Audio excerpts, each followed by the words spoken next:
record, and I've seen a lot of cops. I've seen a lot of lawyers pull out all the stops. I've seen a lot of children with their parents in their hands. I've felt a lot of women who refuse to understand. And I don't think I understand why we're making such a fuss.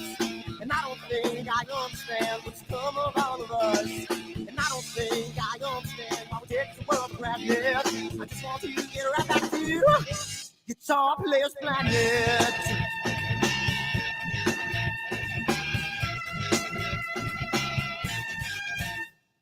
You see it in the papers, you read it every day. The riots and the fires going on in South LA. The muggers and the government, they're all wanting the same thing. They take you for your money, and whatever else you bring. Well, I don't think I understand why we're making such a fuss. And I don't think I understand what's come of all of us. And I don't think I understand why we take this world for granted. I just want to get right back to Guitar Players Planet.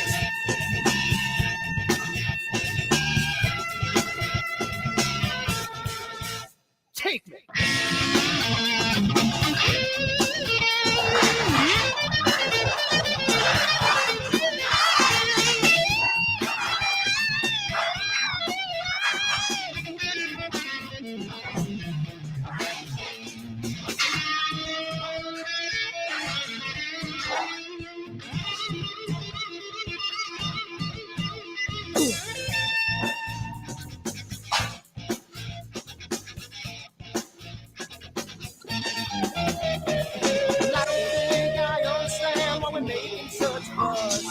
And I don't think I understand what's come of all of us. And I don't think I understand why we take this world for granted.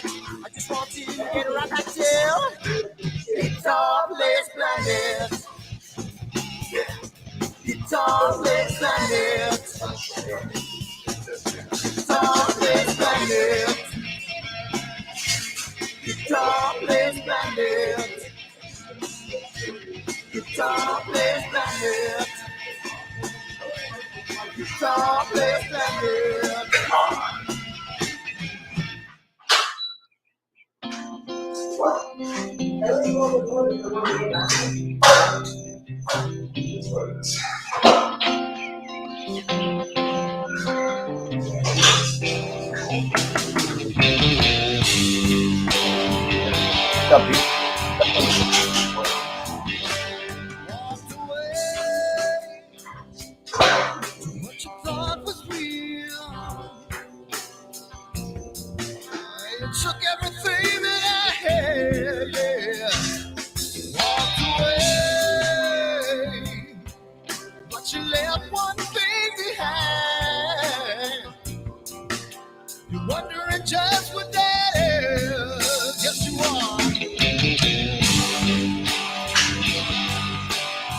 See anybody on the show?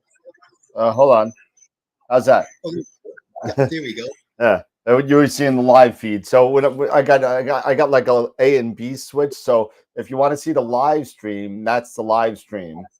If you just want the green room to see all five of us, you see us all five now. So cool.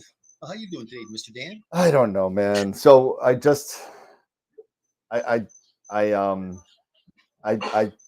closed the book on that deal that I was telling you. I haven't had the conversation with you know who, but after this one, I think that conversation is coming this week. So you've got some. Hey guys. Yeah. Hey, what's up, man? Not much. But pull my mic over. I'll talk to you later. Okay. Yeah. But yeah, so we got our first picture of the month winner. Right on. So, and got that. So, I think I said that Chris Woodhouse said okay for May 21st, like a daytime thing, like a 2:00 p.m. kind of like we'll do a recorded thing, and whoever comes can come, and we'll record it and we'll play it on the following either Wednesday or Friday. Oh, perfect. Yeah, that's good to have Chris on. He'll be good. Yeah, I tell you, having Charles on last week was on Wednesday. That was a pretty good show, wasn't it? he did an That was a great awesome show. presentation. He did really He good. did. Yeah. And Eric, I know that he'll send you that PDF. I mean, it's great to be able to have your own personal based upon your latitude and longitude. Yep. It is. And the matter of fact, and I got it. It's awesome. I Oh, you haven't did had a get it? chance to really go through it. Yeah, he sent it to me actually the next day. Nice. Yeah. I mean, I'm good. What latitude you at, Eric? 42. Okay, so you I'm at the 40 line, so I don't need another one. So that does 30, 40, 50, and but Yeah. I won't bother him for another one. What's up, Jess? Hey, Jess. Hold on. I don't hear you. Is that me or you? Hold on a second. Nope, that's me. I am. There you I'm go. on- No, you're good. You're good. It was me. Hi Hey, guys. Jess. How are you? Hey, How's it Jess. going? What's happening? We just got See, back. I We just got back home from the movies. Oh. Robin and I taking the kids to go see the new Fantastic Beasts. The new, Oh, that's right. Yeah. It was a lot of fun. It was fun. My daughter absolutely loves the Wizarding World and everything about it. So, oh my Lord, what is this man doing? Oh, Scott's got to make his entrance. It's almost. Drum roll. I know, right? all you I want, need him, was. I want him to go back and then turn around like a James Bond type thing. I'll put the little circle around him. Yeah, I'm kidding. He's gonna do it now. Oh, no, he's gonna do it. Watch, he's gonna do it. Or how about the pipe with the? There he goes. There he goes. There he is. Oh, sweet Lord. We should open up with that, man. That's great. Oh man. Oh man. How come, it's a beautiful night out here in New York. It's awesome. And 26-mile-an-hour winds. I can't get rid of them. The sky's beautiful. Yeah. There's not a cloud in the sky. I gotta check it out. I think I'll have a shot tomorrow, I don't. which means hopefully it'll come towards you. Yeah, I think I saw something on Sunday. Let me see. Astropheric. Let's see. So Friday's no so good right because of the wind. now- Yeah. So Sunday 8 night mile looks per great for me. So Yeah. winds I about. am trying to image right now. I mean, I'm trying to get myself, set up right now. So we'll see how this goes tonight. All right. So Well, tomorrow it's windy. I'll It's be nowhere back near at as it. windy as it would. Was that? Go ahead. Sorry, Jesse. No, I was saying, yeah, I've had wind today, but it shouldn't be too much of a problem. Right now, I've got like a little bit of clouds trying to move on in, so we'll see what happens. Yeah. Well, it's full moon, so break out that narrow band. Yep. But tomorrow I'm gonna put back on the FL on the refractor and keep working on this FLT 91. Yep. Eventually, I'll get to a point where hopefully I'll have a decent string of nights that I'll actually be able to put the Schmidt on and maybe grab a Galaxy or something. That would be cool. That would be very. That would cool. be nice. That'd be very nice. Really nice. Sweet. So yeah, so back at it. So I heard Check, from Gert check. Newman, and so I'm still waiting on the CTU. So he said he was going to ship it this into this week. So we'll see. So I got a thing to throw. So I got a Richie to collimate. Oh, you do? Well, it's a customer's. He said, But you got the Richie to try to call him in, huh? well, I told him flat out. I said, listen, I am not a pro with. I could do Schmitz, I could do Newts, I could even mess with the refractor. I have very limited experience with the Richies, and I told him. I said, listen. He's like, listen, it's bad already. He said, I trust you. I know you, whatever. And then I said, all right, you know what? I normally don't do this because I know you. I'll take it. I'll try it. But I'll tell you this. it may come back worse than what it is. So that being said, I took it and I'm looking at it, and he's got a tilt plate for his focuser, a GSO focuser. It's a GSO 6-inch, little $500. Yeah, it's a $500. Yeah, it's one of the cheap 500 China. But he's got the tilt. What's that? It's a China-made focuser. What do you expect?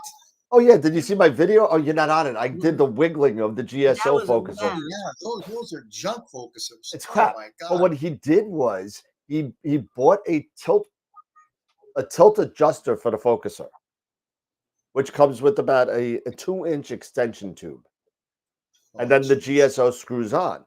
And then what happens is, because of the primary adjustment screws, the primary adjustment screws are covered by the tilt plate for the focuser.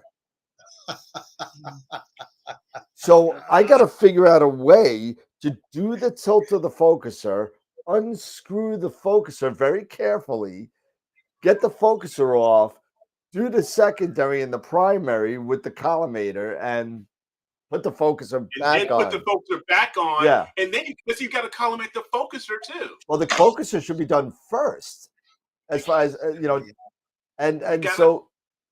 Man, you got a Rubik's Cube there.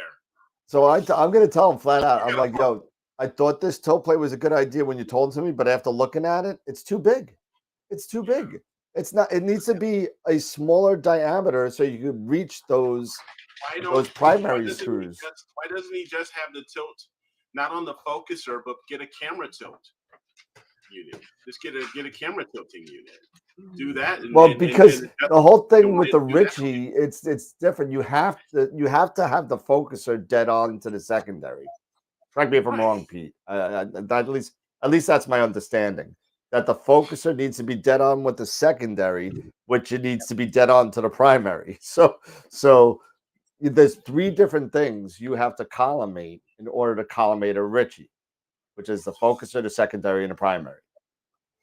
Right, and that's why, and I follow that. That's why I'm asking if he's having issues with tilt, with possible camera tilt. Why doesn't he just get a camera tilt unit and just adjust the tilt on the camera sensor? Would that work? I don't know if that would work.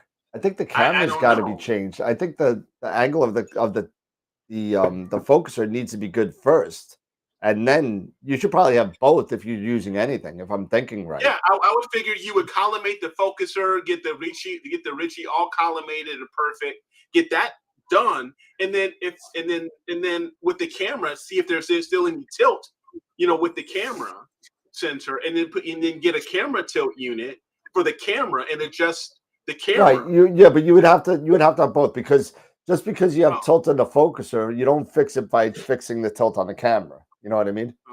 Yeah, I guess. You're just putting you're putting a Band-Aid on a hole, and the other hole's ready to go. So. Yeah, I know how you can fix it, Dan. I know. Fix it really. I know exactly how to fix it. There you go, right here. That's all you need. I was gonna say a stick of dynamite, but and then just blame it on FedEx. Oh man. Well, hold on, Dan. I got to share this one with you, right? Oh my. So this here is the velocity, right? Yep, I know it. So on the back, you'll see there's the back plate. Yep.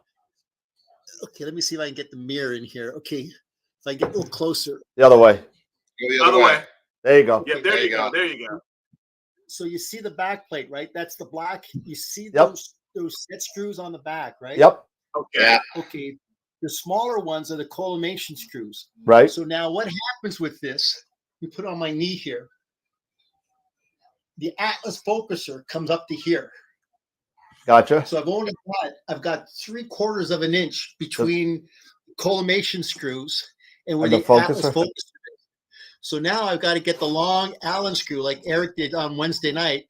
I've got to go in there and I got to cut it. I got to cut it. I only have about 1/4 of an inch. You need a nub. Be able to inside there to be able to do the collimation screws. That's horrible. But I tell you, that's the problem with these engineers. They don't have to fix it. They design it. They don't have to fix it. They design it, but they ain't got to fix it.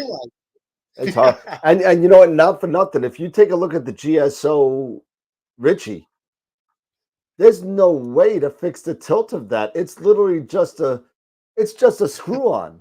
It's a screw on. There's no way to fix the tilt on that focuser. No, it's a cheap. More like no, a screw up. With a $500 RC, no. Forget about it. I told them to sell it. I said sell it. Yeah. Honest to God, I mean, really. Fire sale. Hammer sale. Yeah. Hammer time. Exactly. Fix it right here. No problem. S-wing. It'll fix anything. You know, it's kind of like you buy cheap, you get cheap, and then you wonder why you're having issues with it. Because then you once again, it's Oh my God! Did you see the video? The damn rattle, rattle, rattle, rattle, rattle, rattle. Oh, it was so funny. I did when you tightened up the lock, it moves the whole draw tube. Yeah. It moves the whole draw tube. I'm like, how am I supposed to collimate this? How is this supposed to work? You know. But I told them, hey, listen, I got it almost close. I found, and you know what I did? I didn't know that this happened with we got 1 minute. So the Howie Glatter, since Starlight took them over, they changed the thread of the concentric circle adapter. They changed the thread of the actual collimator. And so the newer concentric circle does not fit on the older collimator, which is what I have. Right. Oh, so you got the 2-inch one? I have the 2-inch one, but it's the old one, just like that. Yeah. Yeah. But the newer Starlight concentric circle one has a different thread. Oh my God! Since they changed it to a coarse thread. Not a fine thread. No, they changed it to a coarse thread. Howie Glatter had a thing about same diameter. And I'm getting somebody's echo over the headset, just so. Yeah, I hear an echo. Is it the same diameter? Hold on, I gotta see where this echo is. Check. Now it's gone. What happened? Who changed that stuff? It must have been Scott. I see his arm over. Well, I was checking my volume levels. Yeah, maybe your volume was too high. I don't know. Maybe. I don't know. It's gone now. Whatever. But, so we ready to start? Yep, ready to go. Hit it. All right. And how many people we got on now? We got 16 people on already. All right, cool. Oh. Yep. All right. How'd that happen? Well, they just heard everything. So how'd that happen? Anyway, I don't know how that happened. No whammies. That's okay. Ready? 10 seconds out. Here we go.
Okay, I think now everybody could hear us.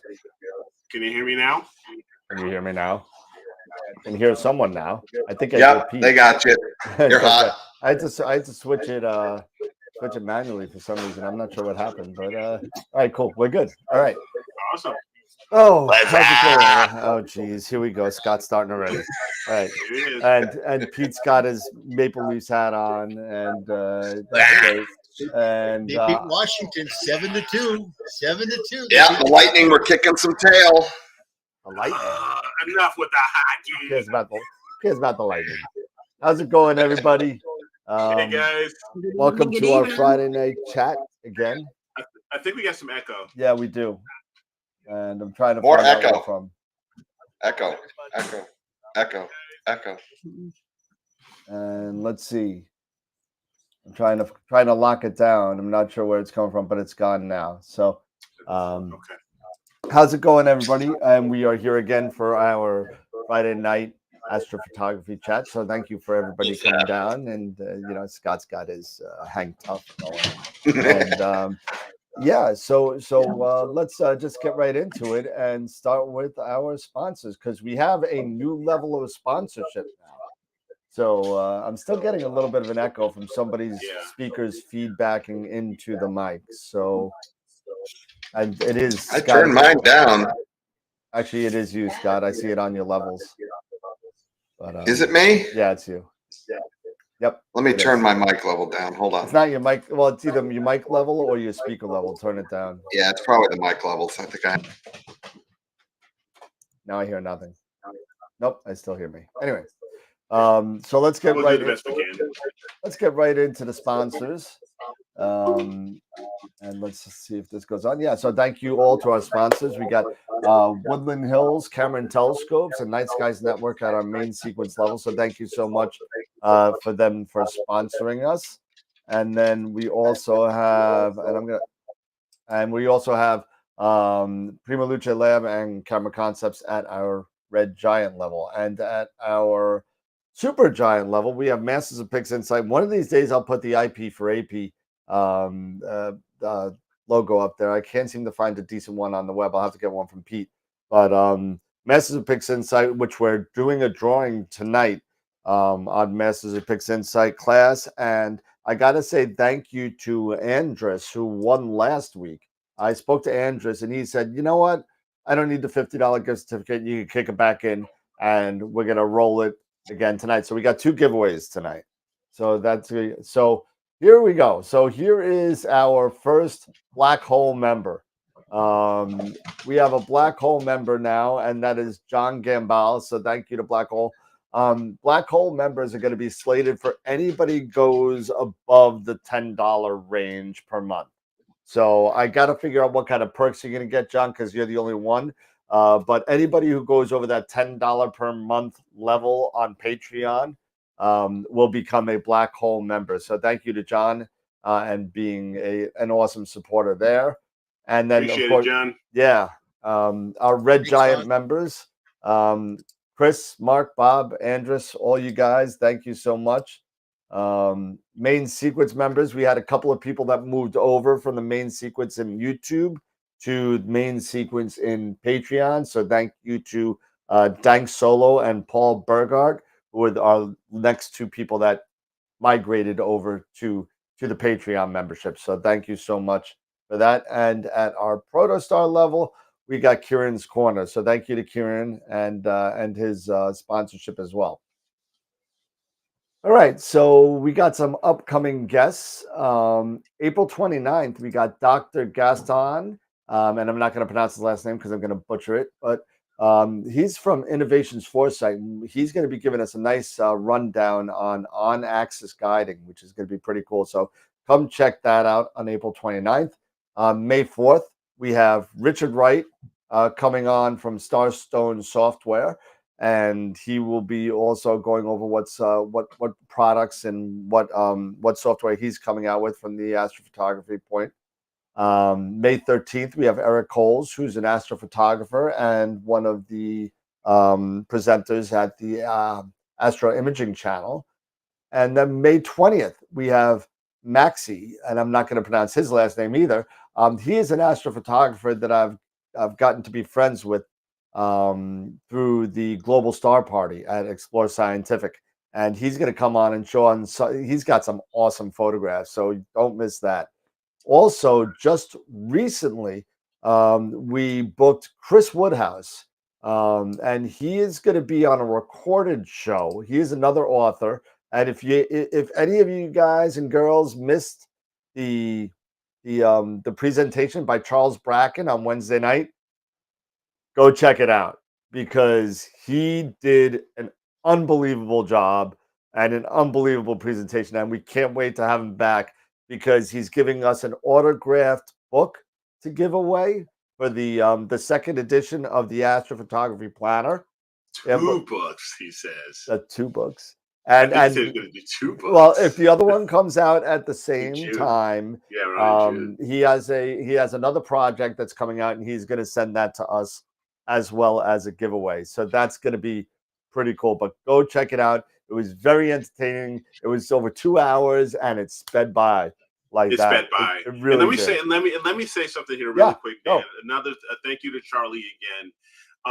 For he can do custom planners for your astronomy, for your location, and he sells them for $20.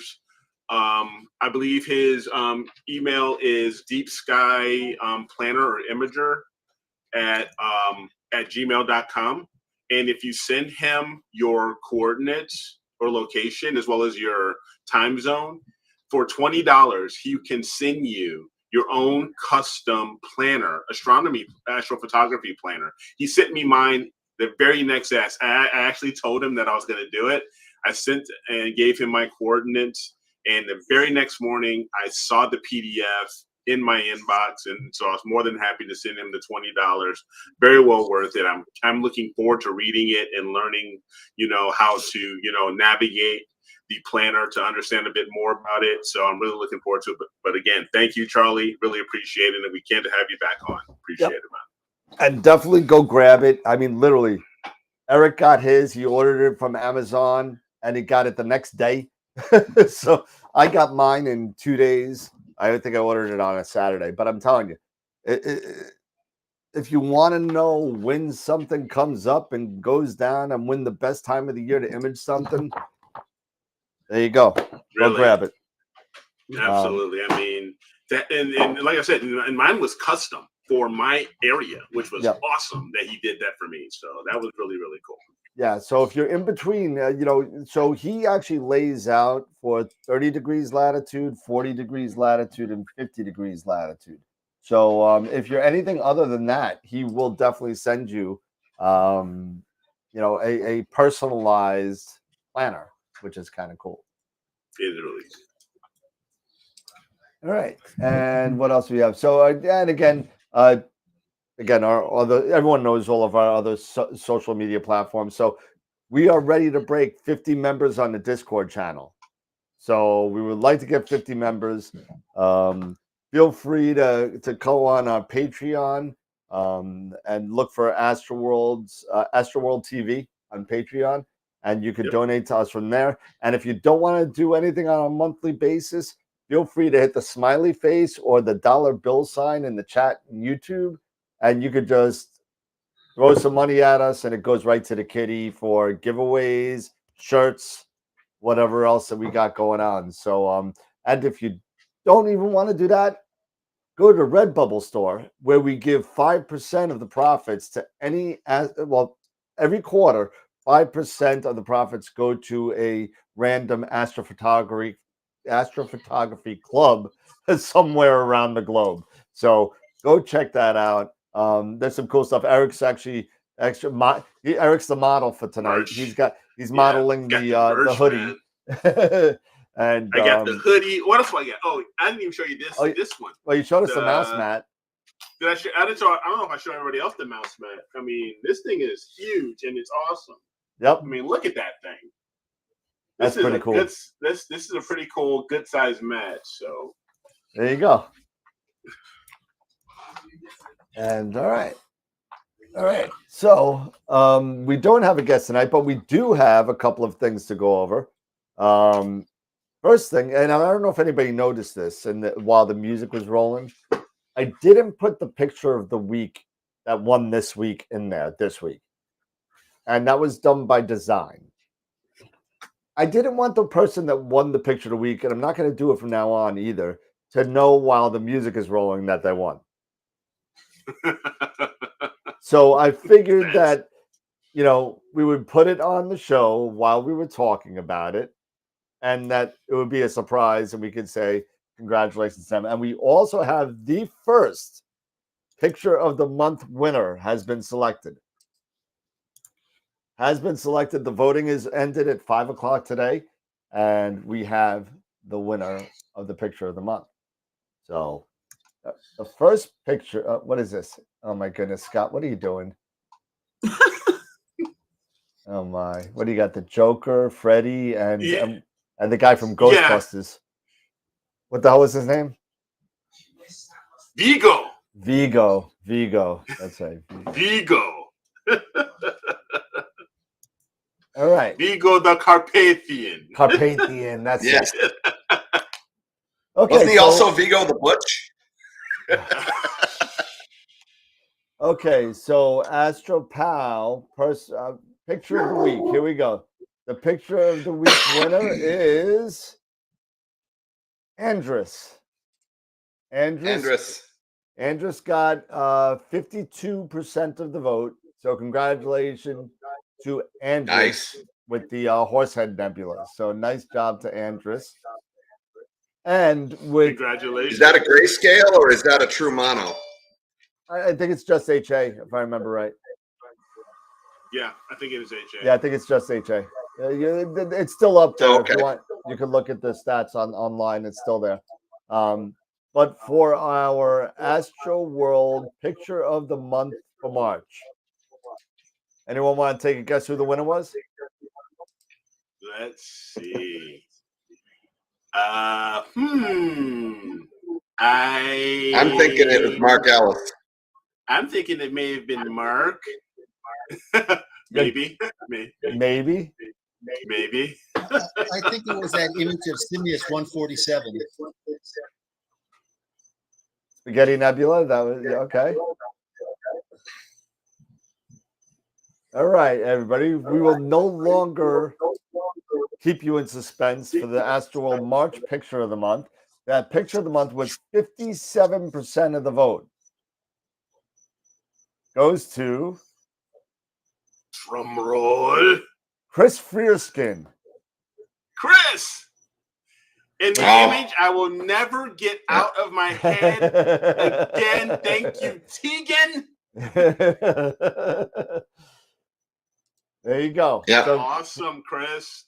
The Rosette Nebula. Yeah, awesome. Chris actually titled it in his picture. He titled it the Flaming Skull, of course. Skull. And I still titled it the Rosette, so I apologize. So Chris, congratulations. You will have the March entry of the 2023 AstroWorld calendar. So congratulations to Chris. Very cool. Congrats, Chris. I love having these buttons here. I just got to hit buttons now. I don't have to use a mouse. So I guess basically what we should talk about is what kind of projects we got. Anybody got any projects going on? Because I got 26 mile an hour. I got beautiful clear skies, lovely 26 mile an hour winds. I can't, that's what you get for living on Long Island, I guess. But I'm trying to multitask here. I've not done the show and tried to set anything up before, so we'll see how well this goes. And I haven't had a chance to do any kind of imaging since I put the 127 on, and I do have the my one-shot color back on. So I've had a chance to get it up because you guys know where I am with trees, so I have to get it set up.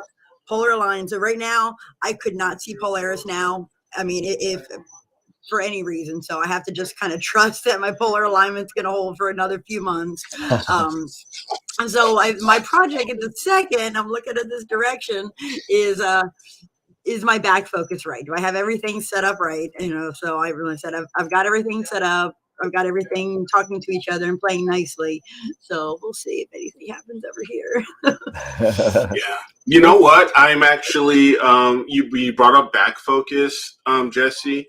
I was actually watching a video, a YouTube video yesterday from a gentleman. I don't recall his name, but I know he has quite a following on YouTube, talking about Nina. And I don't know, do you use Nina, Jesse? I do not.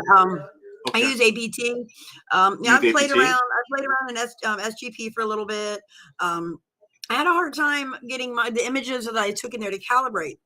So, I spent a little bit of time playing with it, fell in love with it. Then I went to try and process stuff. And honestly, I was like, you know what? Why am I battling this? I was doing fine with APT. Let me just go right back where I was. And then shortly after they started doing the monthly subscription and whatnot. So I was like, you know what? I'm happy where I am with this for now. But I'd had my back focus. I got it right. And then I went and just added a manual rotator to it. So now it's off just a little bit, so we'll see. Okay. And the reason I'm bringing this up, Jesse, is Nina, and I don't use Nina. Everybody knows I use the ASI Air Pro, but I'm very intrigued because I'm working on my FLT91, and I'm working on its back focus. I actually had to switch. A couple people actually, when I was posted a message for a little bit of help on the William Optics owners Facebook page, they told me to switch back over to the larger adapter for the FLT91 to hook it up to for my flattener, right? But what I'm getting at is that when it comes to back focus being so critical, they've got this module or plugin on Nina that I had never heard of until a gentleman mentioned it, called Hocus Focus.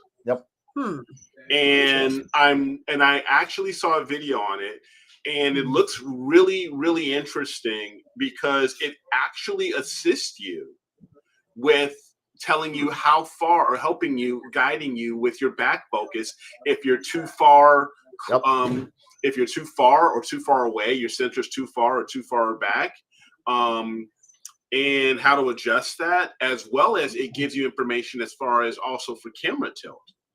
Okay. So you guys I'm are really going to convert me eventually, because I know, Dan, you've mentioned it before, and I did go so far as to download it and play around with it a little bit. Then it was like that unicorn of clear nights, and I was like, oh, no, I'm not trying anything new. I'm just going to go with what I know. The whole thing with new stuff is that you never ever want to waste a clear night on. And I've done it. I've done it plenty of times. I was like, oh man, I got all new gear. I'm going to be great. And I go outside. What do? I just get so pissed off at my gear. I don't even take a picture. And, and that's, but that's what it is. And that's one of the big mistakes that people that just get into the hobby do. They just sit there, they go out, and except for Scott. Scott took like 6 months before he took this, and he did it right. And I know we make a lot of fun of Scott, but he did it right. He spent 6 months or so putting it together, taking it apart, doing the right thing, making sure everything connects, getting in a routine of doing it, so he was ready to take that beast out and to take a picture. And you know what? That's something that a lot of people don't do. That monster right there, there it is. That lens cap is as wide as my garbage can. I mean, it's crazy. But yeah, it's 16 inches. Yeah, so I mean, you got to kind of do it right, and you got to do your due diligence, especially when you just. It's one thing to say when you're, experienced and you try and eat, but even so, experience doesn't really say a lot when things happen. Things do happen, especially when you're throwing new spokes in the wheel, and then the wheel doesn't turn. So. There's so many subsystems, so many subsystems that make up the whole system, and you start throwing things in there and messing around. Then you take into account the weather, and you got to take into account, what that's doing with wind and this and that, and scene conditions, and I mean, it's a ballet. Yeah, it really is, and it's tough, and it's not easy. But once you get it down, you're up. You're up and going. You're set. Yeah, Pete. It's interesting is that when I get calls from the people that actually do want to start into getting into the hobby, I tell them for a week straight, put the light on, tear it apart, put it back, get all the connections, then close the drapes, shut the light off, and get like one of those little lamps on top of your head. literally now start putting it together for a couple of days where you just know intuitively how everything just gets connected. And by that third week, then you'll be ready to go outside and do it, because you're right. You've got to take the time and do the prep work to understand exactly what you have to do and what connections have to go where. Exactly. Yes.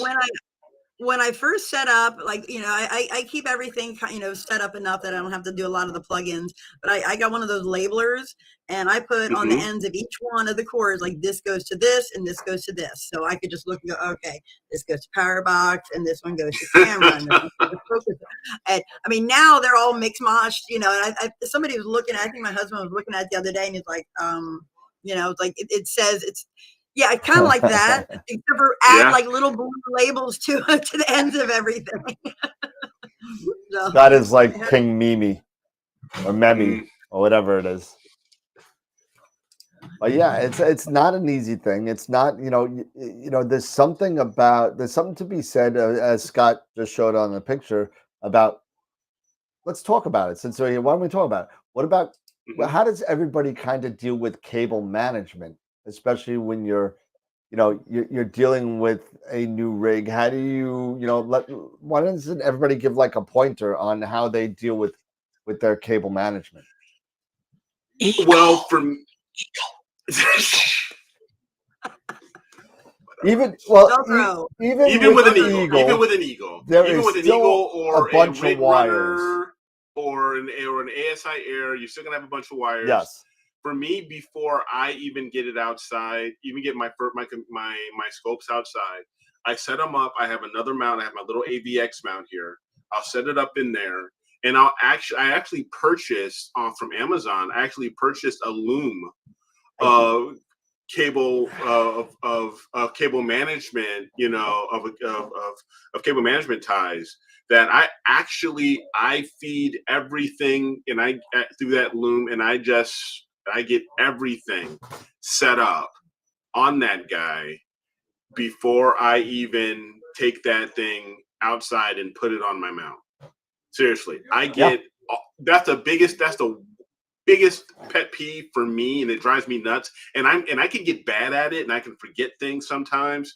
So I really have to push myself to remind myself, hey, take care of these cables, get things straight. I even try to measure with, I have a tape measure that I have here. I've got a little roll tape measure that I'll actually try and, take a measurement, and I'll add on maybe a couple more inches or so.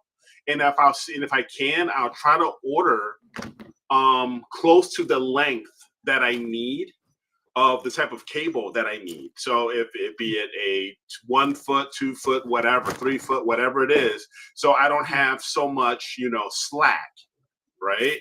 So I will go on like the Cables to Go or Amazon or whatever, and I'll actually order cables that will be close to what I think the length I need. So I don't have to have that extra, I don't have to buy a 6 foot cable or something like that. And then I'll just put it all in the loom, put it up in the cable management loom, and there you go. And that's usually the things that I do personally is that type of stuff. All right. Pete, Scott? Yes? Go ahead, Pete. Scott? No, go ahead. I'm looking for something. Okay, it's just like the scope behind me. This is my portable setup back here. And so typically what I do is on all my installations that I do for my clients is, once again, like Eric says, is I'll basically loom them together. So part of what I get is I get a big spool of tool ties right here. So what I'll end up doing is rather than just having the raw cable, I'll end up going ahead and just splicing the cable in through here and just looming it all together. And then I'll end up Velcroing it. So this particular rig up here now, I got like 2 or 3 looms, 2 or 3 raw wires all loomed up together. They're Velcro strapped. And literally what I can do is I can just pull out 2 or 3 USB cables, and I can just pull off the telescope. Yep. And then from there, I'll go ahead and get the Pegasus, take the power supply off the Pegasus. And within about 3 minutes, basically just down to the raw amount. So it's just kind of doing the prep work and the planning ahead of time, just making it so easy to put it back on. Yep, for sure. I don't know. Scott's still looking for stuff, or What do you do, Jesse, as far as cable management? So I have some of the looming that as well, just because I'm getting everything set back up now. And my intention, I hope, is when I get my 70 millimeters set up, I won't have to kind of keep moving the cords around, so I can do something a little more permanent. Because I had ordered some of the more customized, I guess, size cords, but when you're switching it back and forth, I had everything Velcroed on top. I just have a dovetail that was on top of each one of the OTAs, and I had Velcro, and I just slap everything on there and change the cords around everything, which was a tremendous nuisance. So I'm hoping I can stop doing that, but I'm not really happy with where I have my cords yet. Right now, I have an incredibly large piece of, strap of duct tape holding the power box and my USB hub onto the 127. So it's secure enough for what I'm doing tonight, which is pretty much just playing around. I think I'm going to have too much moon to do any kind of galaxy imaging with a one-shot color tonight. So, I'll just play around a little bit. But if I disappear, it's me running outside because, just because it's a whole new setup, I want to make sure I'm not banging in everything and my cords are not getting wrapped up. So if I can get the movement right, I'll probably go ahead and start strapping some things down. I had ordered off of Amazon like 2 years ago. It was a 30 pack of all sorts of different size Velcro straps, and I'm down to 2 of them. I mean, I've used them for whether it's just wrapping cords up or strapping cords to this or that to that, and so, but lots of Velcro. So, Now you just mentioned something real quick, Jesse, that you're out because it is a full moon tonight, and you're about Galaxy. This is Galaxy season. What I don't know if do you have any type of narrow band or one shot dual band filters that you can use to grab the HA? I do have the ZWO Duo Narrowband, and I may play with it, but I'm so limited on. I mean, I'm going to have maybe 2 hours to catch bodes before it jumps behind the trees, and then I'm going to have to wait about an hour before the whirlpool comes. So just because of the way the trees are around my yard. So I just don't think tonight's gonna be really good for doing any imaging. So I'm just gonna play around. Well, the reason I was asking that was I was asking is because because there's a lot of HA, because don't forget also in these galaxies there's nebulae and there's emission nebulae, and so you can use a narrowband filter to get that HA. So you don't have to necessarily miss out on an opportunity to do some imaging tonight if you want to. If you have that, go ahead. Explain to me how, because I did Triangulum Galaxy over the winter time. Okay. And I went a little crazy with it. But then I did go back, I don't know, a couple weeks later and took some with the dual band. And I wanted to go in and try and put it together, and it was a disaster. And then I was like, you know what, life got in the way. I just never came back to it. So I wasn't quite sure how to even add that to that. So I've got some okay data. I will tell you, are you using Pixinsight? Yes. Or do you use, definitely go to Visible Dark, check out Sean's website, check out Sean's video on adding hydrogen alpha to a one-shot color video. Okay, because he really shows you how to do this. Because, as I said, there's a lot of HA, not a lot, but there's enough HA in galaxies because you're picking up you're picking up those emission nebulae that are in that actual galaxy, so you may want to add that in there. It does set it off. And you get those little nice little purple knots all over the spiral arms, and that's how you get those. The spiral arms, exactly. You're using HA. I mean, M82, the Cigar Galaxy, which is right there next to Bodes. That Starburst HA. That Starburst is HA. I've done both 81 and 82 in the same frame with this, so I could do that again. But the clouds are kind of throwing my party right now too. So. I mean, you won't get a lot of HA boosting from 82. I'm sorry, from 82. Sorry, the Bodes is 81. 81. I'm it's sorry. anyone. You The Cigar really get the Galaxy, you'll starburst. get the lot. Yeah. You know, You you'll get that the lot. burst right there in the middle. From M81, you won't get a lot. M82, you'll get a ton. But Scott, what do you do with your cable management? Well, it's let's see, show you. Okay. So if you look at that, right, all of my cables are on top of the scope except for this one right here. So I have one cable dropping off of the scope, right? And then just like Jesse said, Velcro. You know, and the other thing is to I learned the hard way about using the cables that come with the cameras and things. Don't do that. Most of the cables that come with those cameras, they're the cheapest thing that they can possibly put in the box. Especially the ZWO flat cables. Yeah, they're terrible. They're awful. Those Just are the take worst. those, put them outside, and put some some charcoal lighter fluid on them and barbecue. Light them up. Best thing you can do with those, right? And then go to get Cable Matters. What's the other ones? Start not Starlink. Trip Light, Cable Matters. Cable Matters. Star Tech. Cable Matters, Cables to Go. Star Tech. Yep. Yeah. Anything that has something that shields.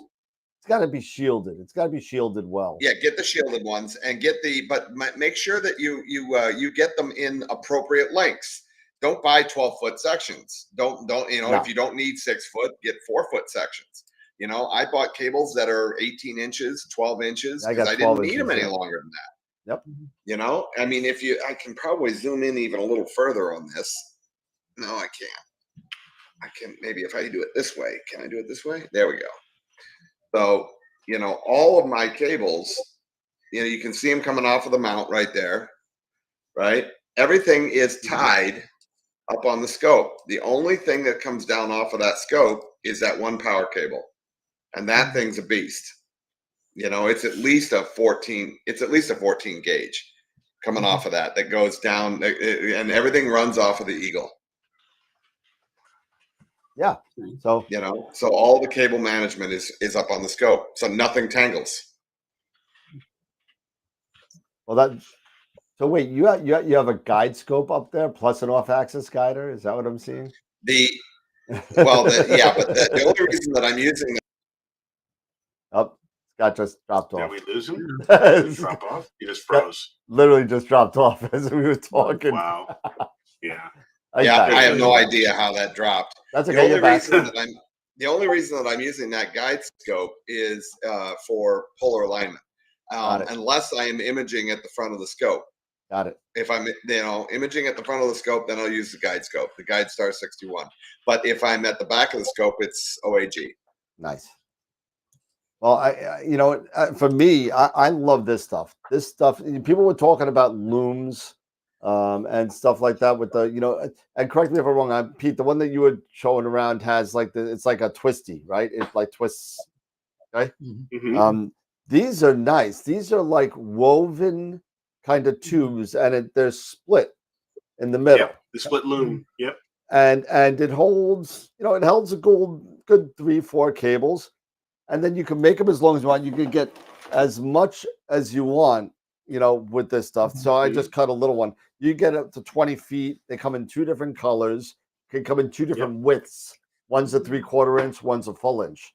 And all you do, and I don't like those. I guess from being an IT, and Eric, I'm sure you'll agree with me. I hate those plastic zip ties. I hate them. Yeah. They make things look nice, but they do so much damage to your cables that you don't realize it. I also use Velcro. Yeah, I use the Velcro feed, when the ones that feed through. These little Velcros like this? Yep, exactly. And that's it. I use those at work too. It comes in a little thing from Staples. You get like 30 of them and a little ball and grab that. You know, I mean, literally, I can't say more. I mean, there's so much of it that, you know, because it's so cheap that, you know, it really makes a big deal. And one other question I want to throw out to the group. I think I'm pretty sure I know the answer coming from the background of IT, and Eric, I'm sure you know the answer. So power cables and data cables. Do we put them in the same loom, or do we not put them in the same loom? I don't. They interfere. They do. They interfere. They do. Cause interference. And Jesse's ready to bolt. I see it ready to go. But yeah, try and do that separate power cable, data cable thing, because Eric is exactly right. Especially if you're like, for me, with my with my ASI Air Pro, I don't use it wirelessly. I have everything through my Ethernet backbone. I use a shielded Ethernet cable. Okay, just for, you know, because I do have my power cords kind of close nearby and everything like that. So yeah, I keep them separate, but you know, they can get close to one another. So having them shielded to help, you know, prevent that interference. Absolutely. You don't want to do that. Don't mix your USB cables or your data transmission cables up with your power cables. Yeah, you definitely don't want to do that. I mean, that's you're just asking for a world of hurt. Go ahead, Pete. It's the 7 P's: prior, proper, prevention, prevents piss poor performance. There you go. Yes, sir. That's it. That's absolutely right.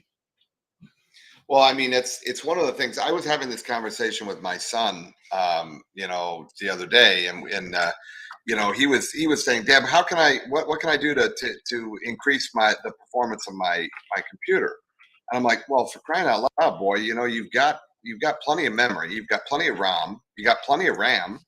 You've got a killer I haven't heard ROM in a long time. I haven't heard that statement in a long time.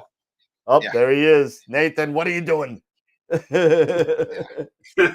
you know, we you know, what it came down to, believe it or not, was having a decent power supply. A lot of the power supplies in computers are junk. You know, unless you get a decent one that's shielded and has, you know, good solid connections and this and that. Power supplies. I mean, you get a bad power supply in a computer. Holy cow! I mean, you can fry every component in that computer if that thing goes on the fritz. Yeah. You know, absolutely.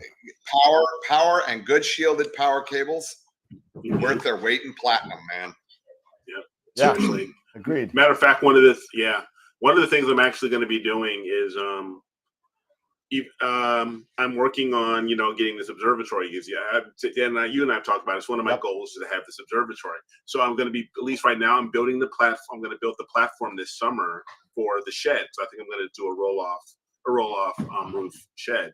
So what I'm going to do is I'm actually going to get 2 separate runs of. I'm going to put 2 separate runs of conduit, of PVC gray conduit. I'm going to bury it in the ground, and I'm running my Cat 6 and my USB in one, and then I'm actually going to run fresh electrical, you know, from my from here in the basement to and I'm going to have 2 separate outlets, 2 separate receptacles, have everything set up, so that way when I do eventually get the shed, you know, set up, everything's set. I have separate receptacles for USB and my Ethernet on one and my power on another.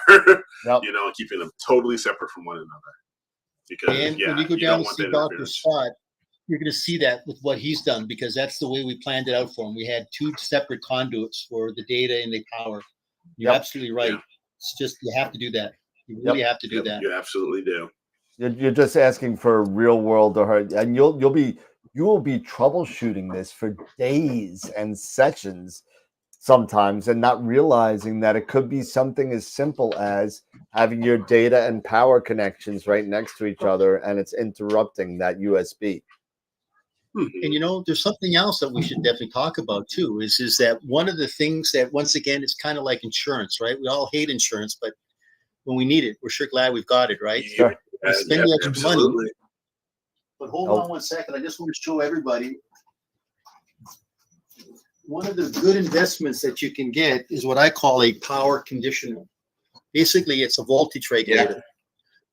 And literally what you do is you just put this between your power source and your cable, and you can literally set it for what the voltage. So if you need, like, say 16 volts, if you need 14 volts or whatever, you can do it. But I tell you what, these things are inexpensive. They're PowerWorks. Yep. If you've got fluctuations in your incoming power, you definitely want to get one of these, because it just keeps that constant incoming voltage. It just regulates it. Good to know. Well, and that goes for just about anything that you're dealing high-end electronics in. You know, my receivers for my stereo, for my surround sound systems and such. I mean, you're just asking for trouble not using a power conditioner. Yes. You know, so Pete's absolutely right. Yep, definitely a best bet there from Pete. So that's a really good idea. I mean, I don't know if I'm going to go running out and buy power conditioners, but I mean, I probably should. You know, well, you see, that's one of the nice things about going with the Yeti, Dan, is that device really has a very nice modulator built right into it. Built right into it. It really does. I've never had any problems with the Yeti, and you can plug the Yeti directly into your house current. Yep. You know, and it will act as not only a buffer for the power conditioner, but also it's a full-on battery. So if you want to use it just straight like that, you can do it. Yeah, and it was like, you know, I was gonna buy the 1000X and from Yeti, from Goal Zero, and you know, I was like, oh my god, I want to have it for Cherry Springs, because I'm going to Cherry Springs in, what is it, 6 weeks? So I'm going to be going. So I want it. So then I was like, well, you know what? Not for nothing. Well, why am I in a rush to get it? Because Cherry Springs has power all over the place. So, you know, I won't need it for that. But it would be a really, really, really good thing to have if I go to, if I go to the beach, like I go to Robert Moses Beach every once in a while, or if I go out to Montauk or somewhere off site that doesn't have some power source.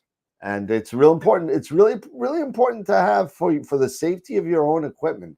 It's really, really, really important to have something that's voltage regulated, that you're able to not get those spikes or brownouts, which are both equally horrible for computer equipment.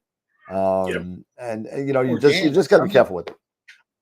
How many people have like a RV and then they have a generator? Yeah. So they fire up the generator. All of a sudden, the generator is starting to spike. I mean, you'll start to see it kind of ramp up, ramp down. Now you've got those serious peaks and valleys, and you just have that fluctuation. So that's, once again, I'd recommend, and I tell everybody, have a regulator.